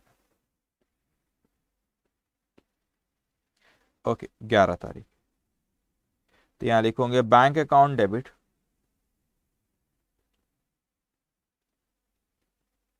Bank account debit 1000 to the giver Bimal, to Bimal account 1000, being cheque received, cheque रिसीव करते हो बैंक में जमा कराते, इसलिए बैंक में आता है बेटा, being check receive from Bimal, क्या नाम बीमल, बीमल, ठीक है। 11 तारीख को बहुत से ट्रांजेक्शन हुए बेटा अपने, हाँ क्या हुए अपना, अपन ऐसे ही मानते बेटा, कोई चेक मिला तो अपन ने बैंक में जमा करा दी बेटा, तो इसलिए बैंक में आता है, बैंक अकाउंट पे डेबिट करे, ठीक है okay. Cash receive from SP store बेटा, अब कैश अच्छा cash receive from SP store, अभी कैश मेरे को एक बात बताओ, एसपी स्टोर से मिले था, एसपी स्टोर को अपने कुछ बेचे वेचे होंगे पहले, कोई प्रॉब्लम नहीं, 430 बेटा, तो कैश मिला, तो cash is asset, asset deal by real account से डेबिट व्हाट कम्स इन, तो उसको डेबिट कर लूंगा। Who is the giver of cash, SP store, SP store is the person, person deal by personal account से debit the receiver, credit the giver, तो here SP store is giver, that's why SP store account will be credited. So entry here will be cash account debit 430 to SP stores account 430 being goods, goods नहीं था sorry, cash, being cash received from SP store, being cash receive from SP store. Okay, चलिए और कुछ हुआ 11 तारीख को? हाँ sir और कुछ भी हुआ। क्या हुआ बेटा? अब अच्छे से समझना, और बड़ी इंटरेस्टिंग सी बात आपको अभी सिखाने जा रहा हूं बेटा, ठीक है बेटा। अब वो कहता है यहाँ पे कि देखो इधर क्या मिला था बेटा, इधर कैश मिला था SP स्टोर से, इधर गुड्स मिल रहा है SP स्टोर से, तो फर्क है बेटा। अब समझ, दोनों ही SP स्टोर है, एक ही दुकान है SP स्टोर, वहां से वापस आया। अब समझना अच्छे, अब अल्फाजों का खेल है, अल्फाजों को अच्छे से समझना बेटा। पहले से में तो कैश मिला था, तो कैश है उसको अपन ने कुछ बेचे थे पहले। देखो आप अगर उठा के देखोगे पहले, तो SP स्टोर को देखो यहाँ पे 2 तारीख को, देखो यहाँ पे SP स्टोर्स को अपन ने कुछ बेचे थे, ये 450 रुपए में बेचे थे, उधारी में बेचे थे। अब उससे 430 रुपए आए, अब 450 में से 430 आया, उसने फुल सेटलमेंट, ये सब तो उसने बोला नहीं कि फुल सेटलमेंट है and all that. Full settlement बोलता मेरे को तो मैं 20 रुपए का डिस्काउंट मान लेता, ऐसा बोला नहीं। तो 450 में से 430 रुपए आया। व्हाट अबाउट 20 रुपीज, तो नीचे 20 के बारे में बोलता है। Goods received back from SP store, बहुत अच्छे से बारीकी से समझना। हमको वापस आ गए SP स्टोर से 20 रुपए के गुड्स जो थे। क्यों वापस आ गए? हो सकता है वो डैमेज गुड्स हो सकता है उसने उस तरह के गुड्स बुलाए नहीं, उसने बुलाया था पेंसिल, आपने भेज दी इरेजर, शॉर्पनर भेज दिया आपने, तो फिर तो आपने उसने अपनी स्टेशनरी के, इसलिए ऐसे एग्जांपल पेंसिल इरेजर ये सब ले रहा हूं मैं, बुलाया कुछ और, आपने भेज को रोज दी, तो उसने बोला अरे यार ये नहीं बुलाया था, क्या भेज दी, वापस लो, तो उतने का गुड्स वापस दे दिया उसने। ये हो सकता है टूटी हुई पेंसिल दी अपन ने उसको, तो उसने वापस भेजा अपने को, तो ये गुड्स वापस हो गया। तो this is not discount, first of all 20 is not discount, उसने गुड्स वापस भेजा। मेरे को एक अभी सिर्फ 20 की बात कर रहा हूं मैं। जब भी मैंने सेल्स किया था, सेल्स के वक्त मैंने एंट्री पास किया होगा बेटा, SP स्टोर्स अकाउंट डेबिट, अच्छे समझना entry, SP stores account debit लिखना मत बल्कि अभी समझना है, टू सेल्स अकाउंट। ये कब की एंट्री है? जब मैंने सेल्स किया होगा, जब एंट्री ऐसी पास हुई SP stores account debit to sales account, ठीक है। अब वो जो गुड्स मैंने भेजा उसको बेटा, तो उसने तो वापस कर दिया।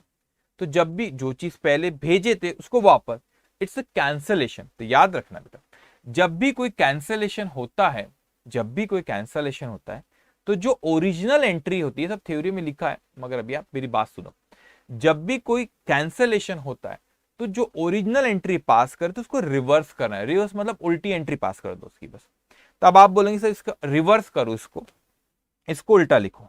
मैंने बोला सेल्स अकाउंट डेबिट, थोड़ा सा सब्र रखना फिर बात करना। Sales account debit to SP store, ये एंट्री पास होना चाहिए अभी। क्यों? क्योंकि आपने जो पहले ओरिजिनल एंट्री पास करे होंगे सेल्स के वक्त, SP store account debit to sales, अब वो कैंसिल हो गया सेल्स 20 रुपए का उसमें, तो 20 रुपए से कैंसिल कर दो। तो कैंसिल मतलब रिवर्सल, रिवर्सल उसका कर दिया अपन ने, तो उस कैंसिल को करने के लिए रिवर्स एंट्री पास करना, रिवर्सल करे sales account debit to SP store. ये इसकी अभी एंट्री होगी 20 रुपीज की। SP स्टोर इज गिवर, तो उसको आपने देखो गिवर, तो उसको क्रेडिट करे, उसने अपने को गुड्स वापस किया। अब मैं सेल्स को डेबिट कर दूं तो कोई दिक्कत नहीं है, सेल्स उतने से कम हो जाएगा। लेकिन मेरे को तो ज्यादा जानकारी चाहिए, ज्यादा इंफॉर्मेशन चाहिए कि पूरे साल में सेल्स रिटर्न कितना हो गया। अगर मैं उसको डायरेक्टली सेल्स अकाउंट में एडजस्ट कर दूं तो मेरे को ये पता नहीं लग पाएगा साल के आखिरी में, या दिक्कत जाएंगी पता लगाने के सेल्स रिटर्न कितने का हुआ, पूरा साल में वापस कितने का गुड्स आया। तो मैं सेल्स अकाउंट डेबिट करने से बेहतर है मैं करता हूं सेल्स रिटर्न अकाउंट डेबिट।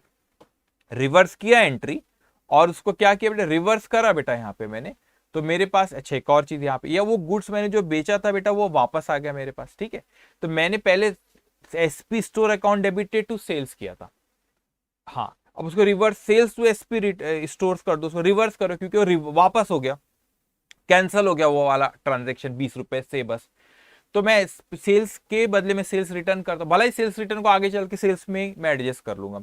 क्यों? क्योंकि मेरे को ज्यादा जानकारी चाहिए बेटा, ज्यादा जानकारी चाहिए मेरे को, ठीक है। तो ज्यादा जानकारी चाहिए तो मैंने सेल्स रिटर्न में, जैसे गुड्स यूज अकाउंट करा था वहां पे, वो परचेज में भी कर सकता था, लेकिन ज्यादा इन्फॉर्मेशन चाहिए तो गुड्स यूज में कर लेते। तो यहाँ पे भी सेल्स में ना करते हुए सेल्स रिटर्न में करेंगे, ताकि हमको साल के आखिरी में पता लगे कितने से गुड्स रिटर्न हुए थे। तो entry will be sales return account debit to SP stores account. ये थोड़ी सी अलग एंट्री आपने सीखी बेटा, यहाँ लिखेंगे अब आप यहाँ पे। इसके बाद आप कंटिन्यूशन में लिखना, नेक्स्ट मैं नेक्स्ट स्लाइड में लिखता हूँ 11 तारीख पे। So sales return account debit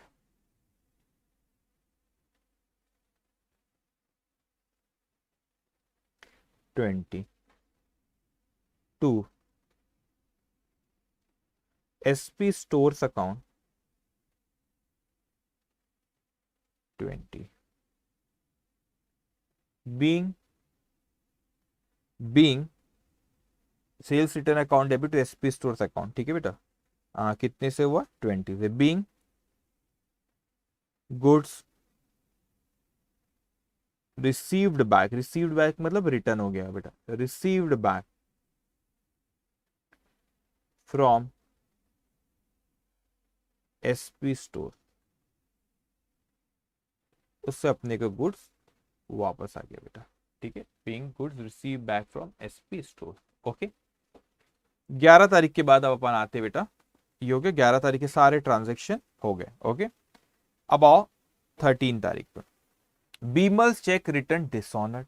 अरे ये क्या बात हो गई, जो बीमल को हमने चेक दिए थे वो डिसऑनर हो गया बेटा। क्या हो गया बेटा, जो बीमल को चेक दिए थे वो क्या हो गया बच्चों, डिसऑनर। इसका मतलब क्या हो रहा है, देखो मैंने आपको सिखाया था कि कैंसिल, डिसऑनर का मतलब पहले से सिखाता हूं। जब अपने को बीमल से देखो कहीं ना कहीं चेक मिला था, कहाँ मिला था, कहाँ गए बीमल भैया, ठीक है एक मिनट रुकना, बीमल से कहीं चेक मिला था ना अपने को, रिसीव चेक फ्रॉम केवल बीमल से, अच्छा ये मिला था, ये 1000 रुपए का चेक मिला था ना बेटा अपने को, ठीक है। क्या एंट्री पास किए थे जब चेक मिला था, बैंक में जमा करे थे, मैंने एंट्री पास किया था bank account debit 1000 to Bimal account, ये किए थे ना बेटा अपन, ये एंट्री पास किए थे बेटा। अब क्या हुआ, डिसऑनर का मतलब होता है बैंक में चेक जमा करा दिए थे अपन ने, मगर वो डिसऑनर का, डिसऑनर मतलब जब वो बैंक जो है वो बैंक रिकंसिलिएशन स्टेटमेंट डिटेल में बताऊंगा, एक बीआरएस चैप्टर आगे वहां बात करेंगे डिटेल। अभी बस इतना समझो, बैंक जो हमने, आपने सपोज मेरे को चेक दिए, तो मैंने वो चेक मैंने मेरे बैंक अकाउंट में जमा कराया, बैंक अकाउंट में जमा कराया, मेरे बैंक को बोला मैंने कि देखो चेक मेरे को, ये मेरे स्टूडेंट है, जो भी आपका नाम है, सपोज आप एग्जाम्पल दे रहे हो, सौरभ है आप सपोज एग्जाम्पल, तो सौरभ ने मेरे को चेक दिया, मैंने चेक जमा कराया मेरे बैंक में, तो बैंक को बोला तो ये आपका नाम बीमल ही रखते, ठीक है। बीमल ने, आप बीमल आपने मेरे को चेक दिए, मैंने बैंक में जमा करा, बैंक को बोला देखो मैंने तो एंट्री पास करा, अब ये बैंक में जमा करा मतलब ये बैंक, ये चेक आपने दिए, तो आपके अकाउंट से पैसे कटेंगे और मेरे अकाउंट में पैसा आ जाएगा बेटा, ठीक है। अब मैंने तो चेक जमा करा दिया, मैंने आप पे भरोसा किया, मैं बोला बड़े अच्छे लोग हो, बड़े शरीफ लोग हो आप, तो मैंने जमा करा दिया बेटा cheque, bank account debit to, मैंने तो कर दिया बीमल। अब बैंक जब आपके अकाउंट से पैसे काटने के लिए आया तो आपके अकाउंट में पैसे ही नहीं थे, एक कारण है डिसऑनर होने का, एक कारण, कई कारण होते, तो आपके अकाउंट में पैसे जब काटने आए तो पैसे ही नहीं थे बेटा, तो वो डिसऑनर हो गया, मतलब आपके अकाउंट से कट के मेरे अकाउंट में पैसा नहीं आया, वो होता है डिसऑनर बेटा, उसको कहते हैं डिसऑनर।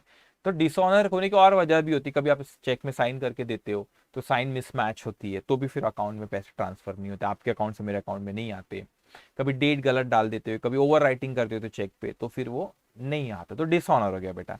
तो डिसऑनर हो गया तो वो जो आपने ओरिजिनल एंट्री जो पास करे थे उसको रिवर्स करना होता है, कैंसलेशन हो गया। रिवर्स क्या करेंगे, बीमल रिवर्स, इतना याद रखना, इसको रिवर्सल करना है। कब रिवर्सल करते बेटा, ये थ्योरी में लिखा हुआ है आपकी सारी चीजें। रिवर्सल कब करते, जब ओरिजिनल ट्रांजेक्शन जो था वो कैंसिल हो गया, तो कैंसिल हो गया ना, ये एंट्री पास किया था बैंक में तो पैसा आया नहीं, तो इसका रिवर्स करो, बीमल को क्रेडिट करते तो डेबिट करो, Bimal account debit to bank account, to bank account, ठीक है। अब ये कोई बेटा यहाँ पे तो ट्रांजेक्शन पहले हुआ था, आपने चेक दिए, तो वो कैंसलेशन ऑफ ट्रांजेक्शन हो गया, तो वो गलत हो गया था बेटा वो, ठीक है। तो उसको अपन ने रिवर्स करना पड़ता है, कैंसिल करना पड़ता है, रिवर्स करना पड़ता है, याद रखना रिवर्सल वाला फंडा। जब भी कोई ट्रांजेक्शन कैंसिल होता है तो ओरिजिनल एंट्री पे जाना, उसको बस रिवर्स कर देना, ऐसी एंट्री पास करना पड़ता है। ठीक है, अब बैंक में पैसा आया ही नहीं तो उसको अपने को कम करना पड़ता है, डिक्रीज इन एसेट क्रेडिट। ठीक है, बीमल से पैसा लेना पड़ेगा वापस, तो इंक्रीज इन एसेट डेबिट, तो बीमल को डेबिट के। तो इंक्रीज डिक्रीज से देखो मैं बोला था ना, इंक्रीज डिक्रीज से कई जगह वहां पे वो पर्सनल रियल नॉमिनल से डिफिकल्ट जाता है, इसमें आसान होता है। कॉम्प्लिकेटेड एंट्रीज में हमको ये काम आता है। क्यों?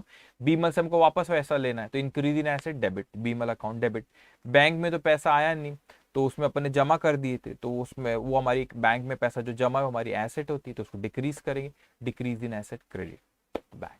ठीक है, तो मैंने आपको बोलता कई पहले कि देखो पर्सनल रियल नॉमिनल हर जगह वो नहीं होता, इस तरीके से आपने सोचना। एनीवेज बेटा, Bimal account debit, increase in asset, decrease in asset credit bank, उसमें पैसा आया ही नहीं तो एसेट कम करो। ठीक है, एनीवेज तो ये एंट्री अभी अपन करेंगे, तो ऑलरेडी पहले अपन ने पास करते। अब आओ लिखो यहाँ पे, Bimal account debit to bank account, कौन सी तारीख थी बेटा? 13 तारीख। Bimal account debit 1000 to bank account 1000। ठीक है, बीइंग बीमल चेक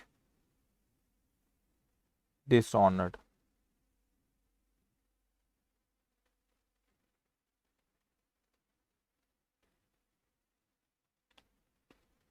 ठीक है, बीमल चेक डिसऑनर्ड। ओके, अब उसके बाद आ जाओ बेटा। अच्छा, 13 तारीख को और एक ट्रांजेक्शन हुआ, क्या ट्रांजेक्शन हुआ 13 तारीख को? Issued cheque in favour of Sharma brother in full settlement 13,1350 1350।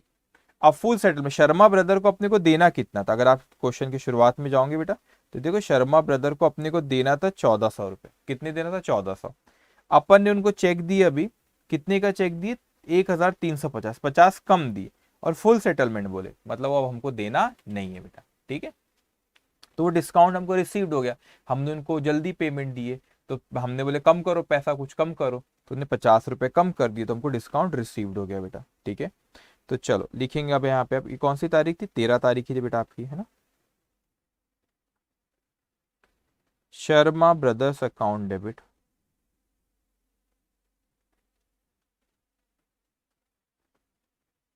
1400। क्या क्या दिया आपने पहले? तो पैसा बैंक गिवर है, तो बैंक अकाउंट 1350। दूसरा हमने उनको बेनिफिट दिए जल्दी पे करके, तो डिस्काउंट रिसीव्ड हुआ हमें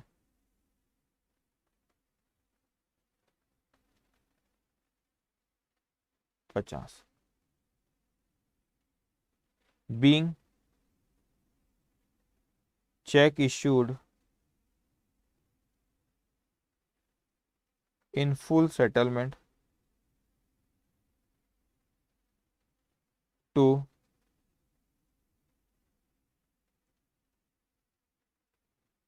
शर्मा ब्रदर्स। ओके, तो यहाँ पे अपन ने पता लगाया बेटा, कैसे लगाए? देना था अपने को 1400, दिए 1350, तो 50 क्या होगा? डिस्काउंट। क्यों discount bro? Full settlement word आया वहां पे, इसीलिए। ठीक है बेटा, कोई हिसाब किताब उनसे बचा नहीं है।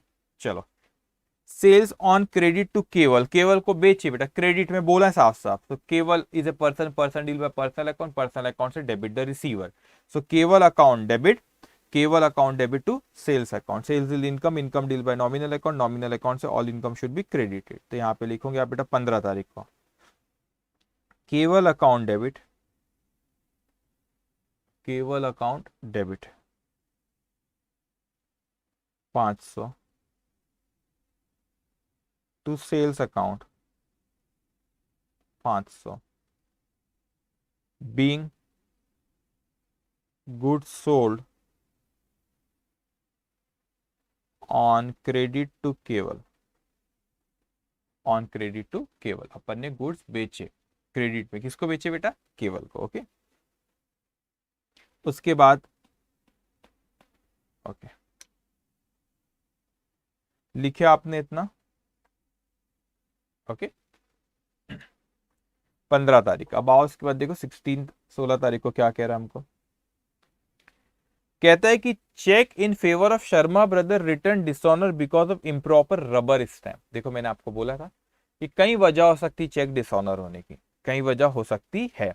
अब देखो बेटा, आप अगर 13 को जो मैंने ऊपर वो हाईलाइट करा हुआ है, वहां पे क्या लिखा था, issued cheque in favour of Sharma brothers in full settlement. आपने एंट्री पास किए थे बेटा यहाँ पे, तो अब यहाँ पर अपन ने लिखे थे बेटा ये कि ये यहाँ पे उसको चेक दिए थे बेटा, लेकिन चेक जब जमा कराए तो क्या हो गया, डिसऑनर हो गया। तो वजह बहुत सी हो सकती है, या तो आपके अकाउंट में मैंने चेक दिया था, मेरे अकाउंट में क्या हो बेटा, इशूड चेक, हाँ तो आप मेरे अकाउंट में पैसे नहीं थे तो मैंने चेक दिया तो डिसऑनर हो गया। ये हो सकता है कि मैंने सिग्नेचर गलत कर दिया तो हो सकता है, डेट नहीं लेके तो हो सकता है, ओवर राइटिंग करे तो डिसऑनर हो सकता है।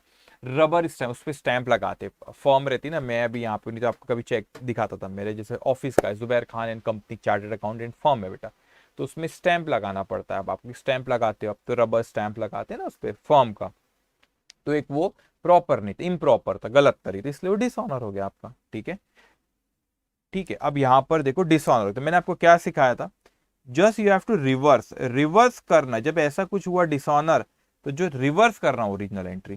तो देखो आपने 13 तारीख को क्या एंट्री पास की थे बेटा, उसको रिवर्स कर दो जाके। 13 तारीख को एंट्री दिख रही है आपको, ये देखो, ये दिख रही है एंट्री, इसको सिर्फ रिवर्स कर दो आप। इसको क्या करो बेटा, आप सिर्फ रिवर्स कर दो इतने से।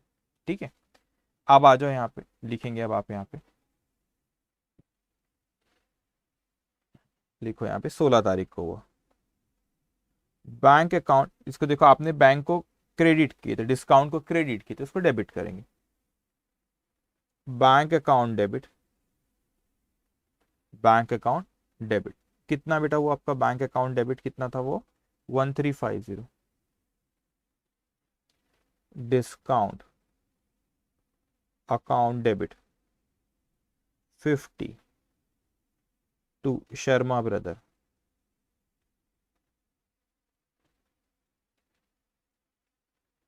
1400 बीइंग चेक इशूड। आप इसको डिस्काउंट रिसीव्ड भी कर सकते हैं, बोले सर रिसीव तो क्रेडिट करते, इसको कैंसिल कर रहे हैं अपन, जो रिसीव था ना 13 तारीख वाला बेटा रिसीव, उसको डेबिट कर रहे, तो डिस्काउंट रिसीव को क्रेडिट ही करते, ये आप डेबिट करें मतलब यू आर कैंसलिंग दैट, आप उसको कैंसिल कर रहे वाले इसको। ठीक है, cheque being cheque issued to Sharma brothers, यहाँ पे लिख देता हूं मैं ब्रदर्स, रिटर्न डिसऑनर्ड।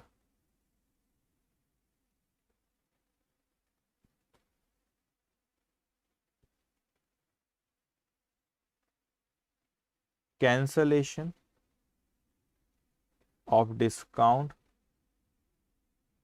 रिसीव्ड, आपने क्या किया बेटा, उसको कैंसलेशन ऑफ डिस्काउंट रिसीव करे, जो डिस्काउंट आपको आया था आपने क्रेडिट कर, तब उसको रिसीव डेबिट कर दिया, ब्रैकेट में आप रिसीव लिख भी सकते हो बेटा।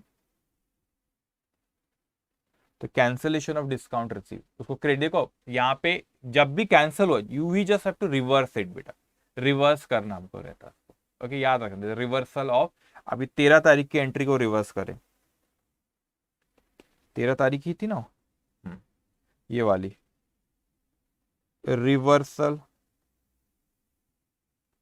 Of 13th date transaction, you just have to no reverse करना है बेटा उसको बस आपको। ओके, क्यों, क्योंकि कैंसिल हो गया ट्रांजेक्शन। 16 के बाद देखो अब कौन सी तारीख दी है बेटा,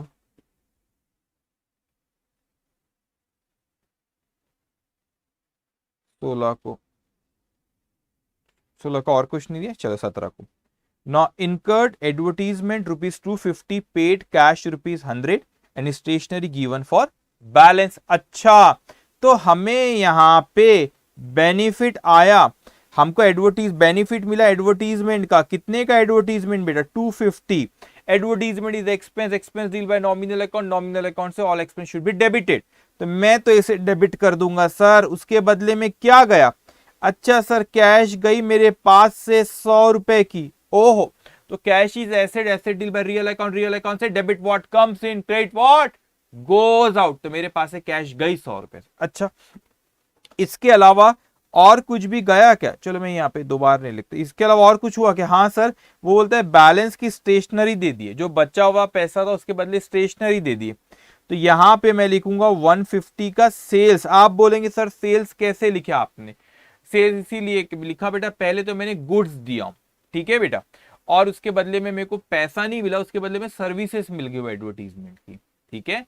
तो आपको उसके बदले में कोई बेनिफिट मिला है, ऐसा नहीं कि आपने कोई पर्सनल इसके लिए ओनर नहीं लेकर गया है, ठीक है, ये कोई चैरिटी या डिस्ट्रीब्यूशन नहीं करे, इसके बदले सर्विसेज हमको मिली है बेटा, ठीक है। वो बात अलग है कि 250 में से 100 का हमने कैश दिए, बचे हुए का हमने गुड्स दे दिए, तो ये हमारा सेल हो गया, क्योंकि उसके बदले हमको सर्विसेज कुछ, उसके बदले में कुछ मिला है बेटा, ठीक है। तो एंट्री कैसे लिखेंगे इसकी, चलो आओ बताता हूँ। एंट्री में लिखो यहाँ पे 17 तारीख को, ठीक है, एडवर्टीजमेंट अकाउंट डेबिट। और जब तक आपको क्वेश्चन में बोला नहीं कि एडवर्टीजमेंट के बेनिफिट 1 साल से ज्यादा, जब भी आप डिफॉल्ट करते हो उसको, अदरवाइज कभी नहीं। Advertisement account debit 250 to cash account 100 to sales account, ये बैलेंस है बेटा 150, being advertisement expense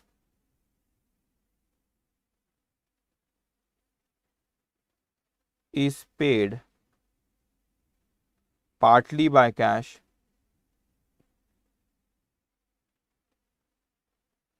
and partly by stationery.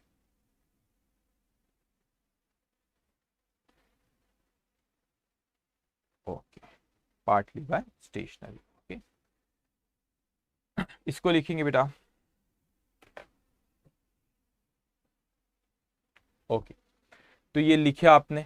अब उसके बाद आते हैं पर नेक्स्ट, क्या कह रहा अपने से नेक्स्ट ट्रांजैक्शन। ओके, एक्सचेंज, हाँ ये बड़ा इंपॉर्टेंट है, बहुत ध्यान से सुनेंगे बेटा। Exchange old furniture for new, price of new furniture ₹600, value of old furniture ₹200, cost ₹350, बैल पेड इन कैश। बड़े अच्छे से समझना बेटा, इसके यहाँ पे जगह नहीं है तो मैं यहीं पे कहीं यहाँ पे यहीं पे बता देता हूँ बेटा, अच्छे से बड़े अच्छे से समझना। आप चाहो तो कहीं पे उसको लिख भी लेना फिर आपने, ठीक है, रफली ऊपर कहीं लिख लेना आपने, ठीक है। अब इस ट्रांजेक्शन को समझना, कहाँ बताऊं मैं, यहीं बता देता हूँ, चलो ठीक है, फिर इसको हटा दूंगा मैं यहाँ से, ठीक है। मेरे पास न्यू मशीनरी आई, बड़े अच्छे से समझना बेटा, न्यू मशीनरी आई मेरे पास, एक्सचेंज करे अपन ने, ओल्ड मशीनरी के बदले दी, न्यू मशीनरी है जिसकी कीमत है बेटा 600 रुपए। कितनी कीमत है, 600। उसके बदले में वो कहता है कि मैंने ओल्ड मशीनरी मेरे पास कोई होगा, अच्छा मशीनरी नहीं फर्नीचर है क्या, चलो ठीक है, न्यू फर्नीचर मेरे पास आया, तो ये न्यू फर्नीचर मेरे पास आया, उसके बदले में बेटा ओल्ड फर्नीचर मेरे पास से गया। ओल्ड फर्नीचर कितने का था बेटा, 200 का। अब मेरी बात अच्छे से समझना है, ओल्ड फर्नीचर की कॉस्ट थी 350, क्वेश्चन में बोला है कि 350 का ओल्ड फर्नीचर था। अब मेरी बुक्स में 350 सपोज लिखा हुआ है फर्नीचर की कीमत। अब मैंने क्या किया, आपसे नया फर्नीचर लिया, तो मेरे पास सपोज ये फर्नीचर एग्जांपल, ये फर्नीचर मेरे पास आया, कितने का फर्नीचर है, 600 रुपए का। अब मेरे को 600 रुपए की कोई चीज आपको देना पड़ेगा, पैसा दो कुछ भी दो, लेकिन 600 रुपए का देना पड़ेगा।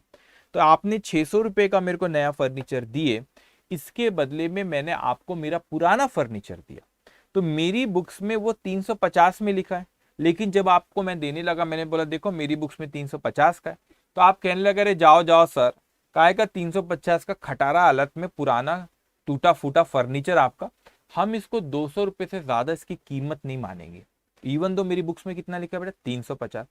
तो आपने मेरे को 600 की चीज दी है, उसके बदले में जो मैं आपको दे रहा हूं मेरी बुक्स में उस 350 में लिखी, लेकिन क्या आप उसको 350 मानने को रेडी हो, नहीं, आप बोलते आपने उसकी कीमत 200 ही मानोगे। तो भाई इसका मतलब मैंने आपको 400 में से बेटा, 400 में से कितना हुआ, 400 में से बेटा मैंने आपको, एक मिनट चार्ज पे लगा दूं मैंने आपको 400 में से मैंने 600 में से मैंने आपको 200 रुपए की चीज दिया। इवन दो मेरी बुक्स में कितने का लिखा हुआ बेटा, मेरी बुक्स में वो लिखा हुआ है 350 का, लेकिन आप उसको कंसीडर कितने का कर रहे हो, सिर्फ 200 का ही कर रहे हो। इसका मतलब 400 में से 200 का डिस्चार्ज, 200 की चीज मैंने आपको दे दिया, not 400, I am really sorry, 600 में से, मैं मिस्टेक मेरे मुंह से 400 निकल रहा था, 600 में से 200 की चीज मैंने 200 रुपए का आपको हिसाब किताब कर दिया। बचे हुए जो है बेटा, मैं आपको बचे हुए का बैलेंस का क्या दूंगा बेटा, मैं आपको कैश, ये बैलेंस आ गया 400 का। तो ये एक एंट्री इस पे पास करना पड़ेगा। एंट्री सिखाता बहुत सिंपल है, फर्नीचर अकाउंट, न्यू फर्नीचर जो आपके पास आया बेटा, न्यू फर्नीचर अकाउंट डेबिट, इसकी एंट्री अभी बताता हूँ। Furniture is asset, asset deal by real account से debit what comes in, so new furniture account debit 600। तो ओल्ड फर्नीचर गया, old furniture is also asset, asset deal by real account से debit what comes in, credit what goes out. तो मेरे पास से old furniture गया, तो उसको क्रेडिट करूंगा to old furniture, cash is asset, asset deal by real account से क्रेडिट व्हाट गोज आउट, तो मेरे पास से कैश गई, तो to cash account, entry will be new furniture account debit 600, to old furniture 200, to cash account 400। ठीक है, ये एक एंट्री होगी। इसके अलावा और एक एंट्री, आप बोलेंगे सर और क्या एंट्री होंगी ना बेटा, जो मेरी बुक्स में जो फर्नीचर 350 का लिखा हुआ है, ये फर्नीचर है बेटा, जो मेरी बुक्स में फर्नीचर बेटा 350 रुपए का लिखा हुआ है, उसको आप कितने में लेके जा रहे हो। जो फर्नीचर ये 350 रुपए का लिखा हुआ है बेटा, उसको आप कितने में लेके जा रहे हो, 200 रुपए में। तो मतलब ये 150 रुपए का तो मेरे को नुकसान हो गया ना बेटा। जो चीज मेरी बुक्स ऑफ अकाउंट्स में 350 की है, उसको आप 200 में लेके जा रहे हो, फर्नीचर तो चले गया, तो 150 में अपनी बुक्स में बैलेंस नहीं रहने देता, क्योंकि फर्नीचर है ही नहीं। तो ये जो 150 है वो लॉस भी लिखना पड़ेगा। ठीक है, तो कैसे लॉस लिखेंगे मैं आपको सिखाता हूँ। पहले तो ये न्यू फर्नीचर आया, उसके बदले में ओल्ड फर्नीचर दिए, जिसके आपने वैल्यू 200 की है, तो बेटा वो 200 का ही मानेंगे, तो बचे फिर 400 कैश में।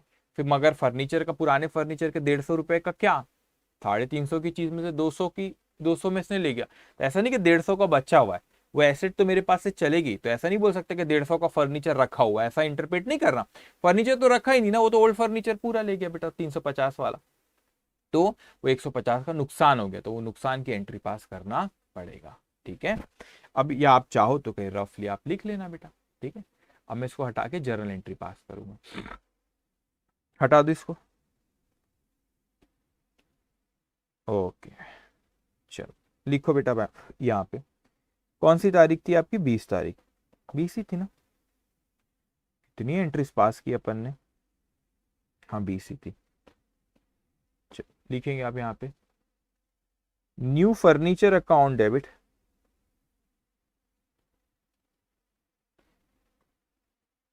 New furniture account debit 600 to old furniture account 200।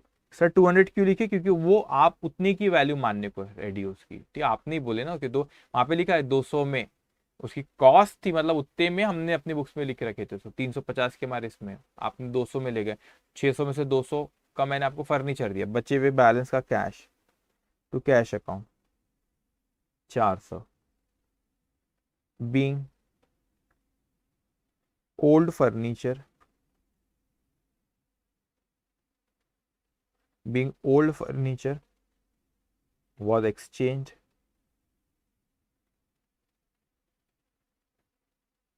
by new furniture। ये होता है ना बेटा, ओल्ड का भी आप पहले लिख लो फिर बताता हूँ, old furniture and balance paid in cash. अब होता है ना बेटा, मैं आपको रियल लाइफ एग्जांपल और लॉस भी लिख के बताता हूँ, अभी रियल लाइफ एग्जांपल बताता हूँ। कई बार होता है कार एक्सचेंज कराते लोग, तो मेरे पास ओल्ड कार है, तो वो सपोज 350 रुपए की लिखी, मेरे एग्जांपल दे रहा हूँ, ऐसा ही है, 3 लाख 5 लाख रुपए की मेरे बुक्स में कार लिखी। मैंने यार बहुत बोर हो गया, मतलब कार एक्सचेंज, मैंने नई कार लेता हूँ, तो कार की शॉप में गया मैं, यहाँ पे मैंने बोला यार कितने की, कार के शोरूम में गया, मतलब कितनी कार है, उसने बोला सर 12 लाख रुपए की। मतलब अच्छा, मतलब देखो मेरी बुक्स में 5 लाख रुपए की कार की वैल्यू दिख रही है मेरे पास जो है, तो 5 लाख की कार ले लो आप, वो 12 लाख की दे दो, तो 12 में से 5 हटा दो, बचे हुए 7 लाख मैं आपको दे देता हूँ। बोलता नहीं सर आप 5 की बोल रहे, हम थोड़ी ना 5 की उसको बोल रहे, तो बड़ी खटारा हालत में, हम इसकी वैल्यू 3 लाख से ज्यादा नहीं करेंगे। अच्छा तो फिर बेटा 12 लाख में से 5 लाख कम नहीं करेगा, वो कितने करेगा, 3 ही कम करेगा। तो 12 में से 3 हटा दो बेटा, तो बचे 9, तो 9 कैश में देना पड़ेगा। लेकिन 5 की मेरे बुक्स में लिखी थी, उसमें से 3 लाख रुपए की आपने उसको ली, मगर ऐसा नहीं कि आधी कार लेगा, 3 में पूरी कार लेकर चले गए। अब मेरे पास तो है ही नहीं ना बेटा, वो कार तो अब रही नहीं। तो मैं अगर 5 में से 3 ही मैंने एडजस्ट किया, तो बचे हुए 2 क्या हो गए, लॉस। तो वो लॉस भी तो लिखना पड़ेगा ना, देखो नुकसान हो गया 2 का। उसी तरह यहाँ पे वो कार थी पुरानी 350 की, मेरी बुक्स में कार नहीं थी, फर्नीचर है यहाँ पे, उसने वो 200 में लिया। तो भाई 600 का नया फर्नीचर लिया, उसके बदले में पुराना दिया, लेकिन उसकी वैल्यू आपने 200 ही माने, तो 600 में से 200 हटे, 400 आपको कैश दे दिया।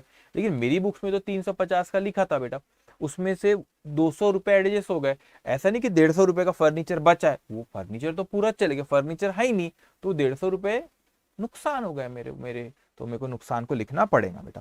अब कैसे लिखते नुकसान को, लिखो यहाँ पे, ये 20 तारीख को सब। अब लॉस है बेटा, loss deal by nominal account, nominal account से all loss should be debited. तो यहाँ पे लिखो loss on exchange of furniture, sorry, loss on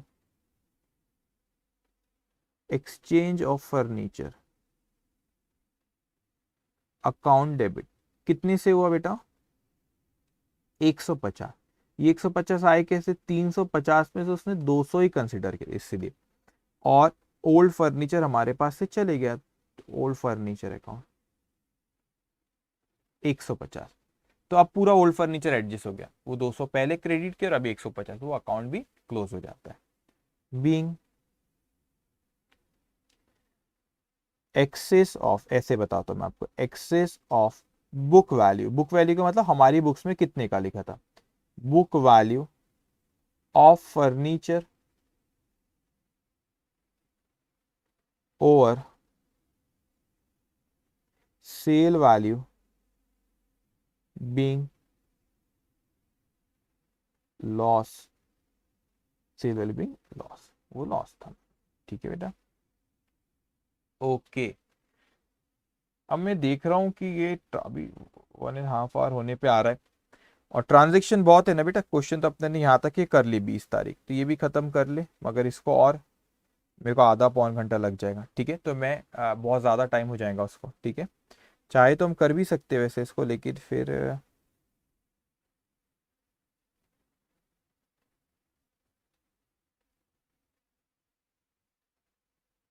ठीक है, ठीक है, बहुत वो लेक्चर लंबा हो जाएगा, बहुत 2 सवा 2 घंटे का हो जाएगा। जस्ट गिव मी 1 मिनट, मैं सोच लेता हूँ कि कर लेंगे,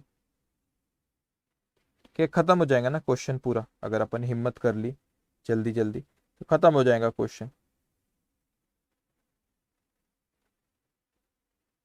चलो ठीक है, फिर मैं ना हड़बड़ी में बोलूंगा, फिर आपको वो दिक्कत ना जाए, क्योंकि मेरे को एक एक चीज़ आपको ध्यान से समझाना है उसको। ठीक है, तो ये ट्रांजेक्शन अपन यहीं पे खत्म करते हैं। एक सेकेंड, बी मल्टीप्लेयर है ये क्वेश्चन, नॉट ट्रांजेक्शन, ये सेशन बोल रहा था मैं। ठीक है,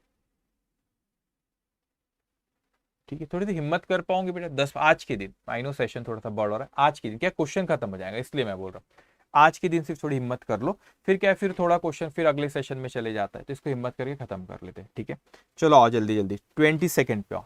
ठीक है, अब देखो, Bimal declare insolvent 40% receive against amount due from him. अब देखो क्या हुआ बेटा, कि वो इंसॉल्वेंट हो गया। इंसॉल्वेंट का मतलब होता है दिवालिया घोषित हो जाना, वो पैसा नहीं दे सकता। तो उसने क्या बोला कि 40% रिसीव्ड, मतलब जो बीमल था उससे जो भी हमको पैसा लेना होगा बेटा, अब 40% रिसीव्ड बोल रहा है, इसका मतलब 60% bad dept. What is bad डेप्ट, डूब गए वो पैसा, अब उससे वो पैसा मिलने वाला नहीं है बेटा। ठीक है, क्योंकि वो इंसॉल्वेंट हो गया, दिवालिया घोषित हो गया। ठीक है, तो बीमल से बेटा हमको लेना कितना था, पहले तो वो देखना पड़ेगा बेटा, ये बड़ा इंटरेस्टिंग है, ध्यान से मेरी बात अभी तुम सुनोगे बेटा। बीमल को अभी जल्दी से अपने को पहले कुछ हाँ, बीमल से देखो यहां पर दिख रहा है बेटा आपको 1600 रुपए लेना था, तो अपन को 1600 रुपए लेना, तो उसने दिया भी था अपने को 1600 रुपए। देखो 1600 रुपये अपन एक एंट्री पास करे थे, फिर मेरे को याद है डिसऑनर हो गया था बीमल से। 1600 की एंट्री में बताता हूँ, 1000 रुपये उसने देखो यहाँ पे दिया था अपने को, सॉरी, ये 1000 रुपये उसने अपने को दिया था यहाँ पे। फिर क्या होता है, बीमल ने वो डिसऑनर हो गया तो अपन ने कैंसिल भी कर दिए थे उसको। तो अभी अपने को बीमल से पूरे 1600 ही लेना, उसने 1000 दिया था लेकिन फिर वो कैंसिल हो गया, तो 1600 ही लेना था। अब उसमें से 40% ही दिया, बचा हुआ इंसॉल्वेंट हो गया, मतलब इंप्लाइड बैड डेब्ट, डूब गए बेटा पैसे। तो आप इसको लिखोगे यहाँ पे, ये कौन सी तारीख का ट्रांजेक्शन है, ये आपका है बेटा 22 तारीख का। तो पैसा मिला, कैश अकाउंट डेबिट, तो 1600 रुपए का 40% अगर आप करो बेटा, 1600 रुपए का 160 मल्टीप्लाई बाय 4 करो बेटा, 640। बैड डेप्ट, वाई सॉरी ये मैंने क्यों किया बेटा यहाँ पे, ये cash account debit, cash is real, cash is asset, asset deal by real account, real account से डेबिट व्हाट कम्स इन, इसलिए बैड डेब्ट is loss, loss deal by nominal account, nominal account से all loss should be debited, इसलिए यहाँ पे bad डेब्ट account debit 1600 में से 60% डूब गए पैसे, तो ये आता है आपका 960। किसने दिया अपने को, Bimal, Bimal is giver, Bimal account कितना है बेटा 1600 total, being Bimal declared insolvent and paid 40% of amount due from him, due from him, due from him, ठीक है। अब उसके बाद थोड़े स्पीड में लिखेंगे, आज के 5th सेशन थोड़ा सा बड़ा हो रहा है, तो पेशेंस नहीं कर रहे सर, हो गया इतना टाइम हो गया, ये हो गया, करना पड़ता है बेटा, ठीक है। उसके बाद send cheque to Sharma brother, अभी शर्मा ब्रदर को अपन ने चेक दिए, तो Sharma brother is receiver, Sharma brother account debit, कहां से गया cheque, bank, bank is giver, तो लिखेंगे आप बेटा ये आप 22 तारीख का ही, Sharma brothers account debit, Sharma brothers account debit 1400 to bank account, bank is giver इसलिए 1400, being check issued to Sharma brothers, okay ठीक है। अब उसके बाद बेटा यहाँ पे गिवर है ना बेटा, Sharma brother is receiver, bank is giver, okay, bank से पैसा हो जाएगा। Keval claims ₹50 as special allowance because of defect in the goods, allowance agreed to. अभी क्या होता है, कभी कभी वो डिस्काउंट नहीं मांग रहा और आपने जो गुड्स दिए तो उसमें डिफेक्ट था, तो मेरे को कुछ उसका वो दो, मैं पैसा नहीं दूंगा उतना, तो मेरा कुछ डिफेक्ट था, चलो 50 रुपये कम दूंगा, तो ठीक है भाई। अब वो हमारे लिए नुकसान हो गया बेटा, तो उसको डेबिट करते नॉमिनल के हिसाब से, तो 23 तारीख अलाउंस अकाउंट डेबिट, डिस्काउंट जो होता है वो आप अर्ली पेमेंट करते हो उसकी वजह से डिस्काउंट दिया जाता है, तो अर्ली पेमेंट नहीं था, डिफेक्ट था, इसलिए वो अलाउंस वर्ड है बेटा। अलाउंस अकाउंट डेबिट 52, हमने उसको क्या हुआ यहाँ पे, टू केवल अकाउंट, क्यों केवल अकाउंट बेटा, अब वो डिफेक्ट, अब यहाँ पे तो मैं आपको उसके हिसाब से करूँ, इंक्रीज और डिक्रीज इन एसेट। अब केवल से पैसा लेना था, वो 50 रुपए कम देगा, तो केवल से पैसे लेना था, वो एक एसेट थी बेटा, ठीक है। अब वो कम देगा तो decrease in asset credit, so to Keval account, तो increase in asset debit, decrease in asset credit. तो देखो बेटा यहाँ पे वो पैसा उससे कम लेना है, तो क्या हुआ है, डिक्रीज इन एसेट, ओके। मैंने बोला था कई बार एंट्री जो ट्रिकी एंट्री रहती है वो इंक्रीज डिक्रीज से आसानी से होती है बेटा। बीइंग केवल claims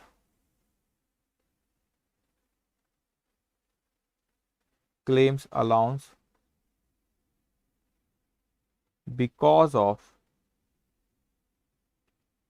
defect in goods, because of defect in goods, okay इसको लिखेंगे बेटा 23 तारीख का हो गया हमारा। अब आगे आते हैं हम, ये हो गया, ओके 25th पे आओ बेटा। बोरोड ₹10,000 फ्रॉम मिस्टर प्यारे लाल एट 9% पर है। बोरोड मतलब बेटा ये क्या हो गया आपका, आपने प्यारे